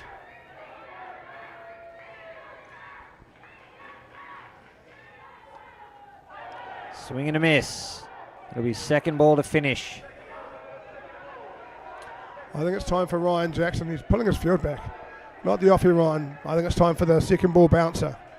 Quick, short, straight at the heart. Well, weighted, should be out. Oh, it's caught. It's caught. Yeah, that's out. And that'll leave Sri Lanka needing 30. Leave it alone, guys. Leave it alone. There's no need for it. The Dilsana had a bit of a chat earlier on, but Jackson just gave it back. Really, New Zealand just needs to focus right now on bowling another over for not too many. What do they need? They need 34. 34 from the next 3. 11 and over. Hyman to bowl. It'll be Hindman, Conway, Latham. I reckon his partner's telling him the same thing. Just you leave it alone. Focus on the game. partner and captain.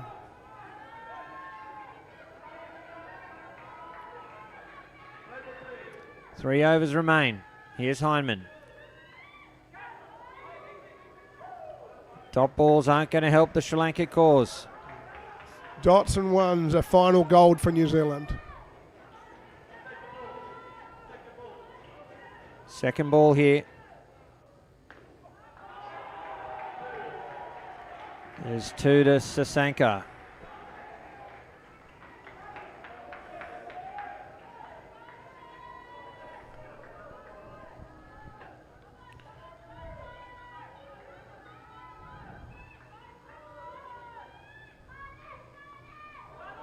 For me, for Sri Lanka, they've got to work for so long. There's no point in leaving it to the last 4 balls for slog. They're going to have to, No. if they lose another wicket, they're going to have to pick a bowler. They're going to have to be prepared to go after him, or time to go after him earlier than that. Hyman, big off cutter. Should That'll be out. Yes. There it is. Sorry, that might have been. Leave them alone, Ryan. Leave them alone. No need. You'd think that would seal it from here.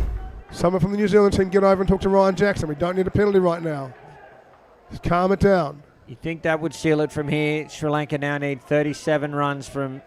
Lot of finger pointing going on right now.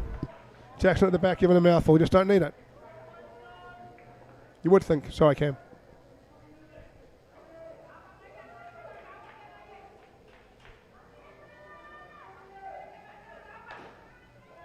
Chance, and out, another wicket down. That seals it. New Zealand are going to advance to another World Cup final. He did it once against Sri Lanka, and Hyman does it again. Just proves under pressure, brings the field into play. Finished off by Jackson. If they are to go through, this has been an absolutely brilliant performance from them. Absolutely dead and buried after 8 overs with the bat. Showing great composure. They've played very well, but it's not over. It's over. That's a World Cup semi-final. There's a back net left in this game. It's over. That brings the over to an end. 2 for -8 from it. And 2 overs remain now. 42 runs away Sri Lanka. Conway Latham. And look, New Zealand's done a great job, right? We said if they could control that first partnership, they could get into the rest. 25, probably 2 or 3 more than they wanted them to get. But they have controlled the rest to now. 2 overs to go. Sri Lanka having the mass again, 32? 42. 42. 42 off 12, so they need 3 over 3 a ball. New Zealand are quite capable of defending these lines a little bit now. Matt Latham saying, "Drop me back." They're saying, "No, we're okay." But you can see Joel a bit deeper than he's been. Put down. To be honest, right now for New Zealand, a 1's nearly as good. Not as good. It keeps pushing that run rate up a lot quicker. Coma's got to hit the deck, get some bounce, take the back net out. Don't bowl that. And the net does the fielding. Through for 2. They're reviewing it. I think you'll find this is out. It's not a bad time for a review, just to take a breath as well. Compose yourself, think of a plan. Almost a strategic time out at this stage. I don't know how many more times I can say this. It's over. That's out. I think now it's over. Is it over, Cam? Cam? We've got a lot of people in Sri Lanka at home watching this game. Just keep it interesting for them. I'm sure it's still interesting. This has been a brilliant performance from Sri Lanka as well. I know they haven't gotten across the line, with chasing this down, but they've come up against a world-class side in New Zealand who are always going to make a real fist of defending this low total. I think credit to the New Zealanders too, because they're coming off a really poor fielding performance the game before. And if they'd done that again, even for 4 overs, they would not have won this game. They couldn't let them get away. So well done to the Kiwis at the moment. Defending now.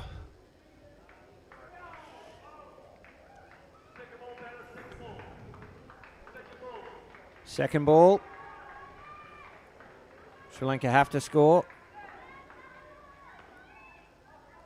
They do.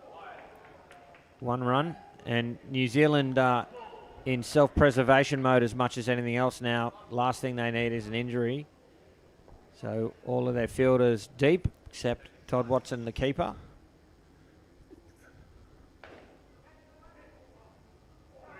3 to complete the over. 1 for 3 off, and 1 over remains now in the preliminary final. It's still chipping away at Ryan Jackson. He's like, what? Why do I still leave him alone? He's chipping at me. Honestly, no need right now, Ryan. You get the chocolates. That's how it works. He gets the words, you get the chocolates. Take the chocolates, buddy. Matt Lathan will bowl the finaler over the match.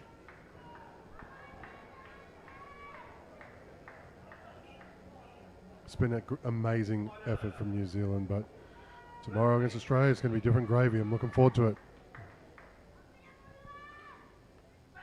4 finals, Australia, New Zealand tomorrow.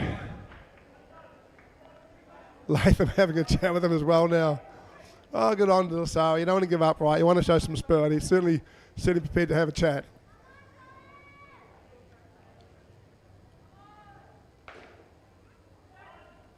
And another wicket. Conroy, good pick up, throws down the sticks. 43 off 4. Mathematically, it's over. Welcome to my world.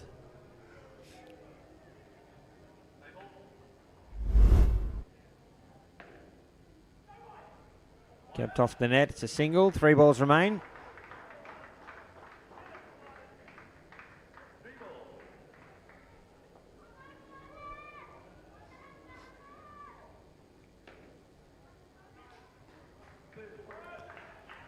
Two to Haparachi. 2 left now in the preliminary final.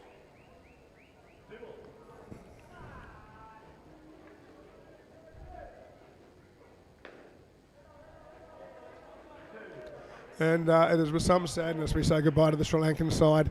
They were brilliant against India in that 3 vs 4, weren't they? Again, in the field today against New Zealand, they played some superb cricket. It has been absolutely brilliant to have them be part of this at home. Here is the last ball.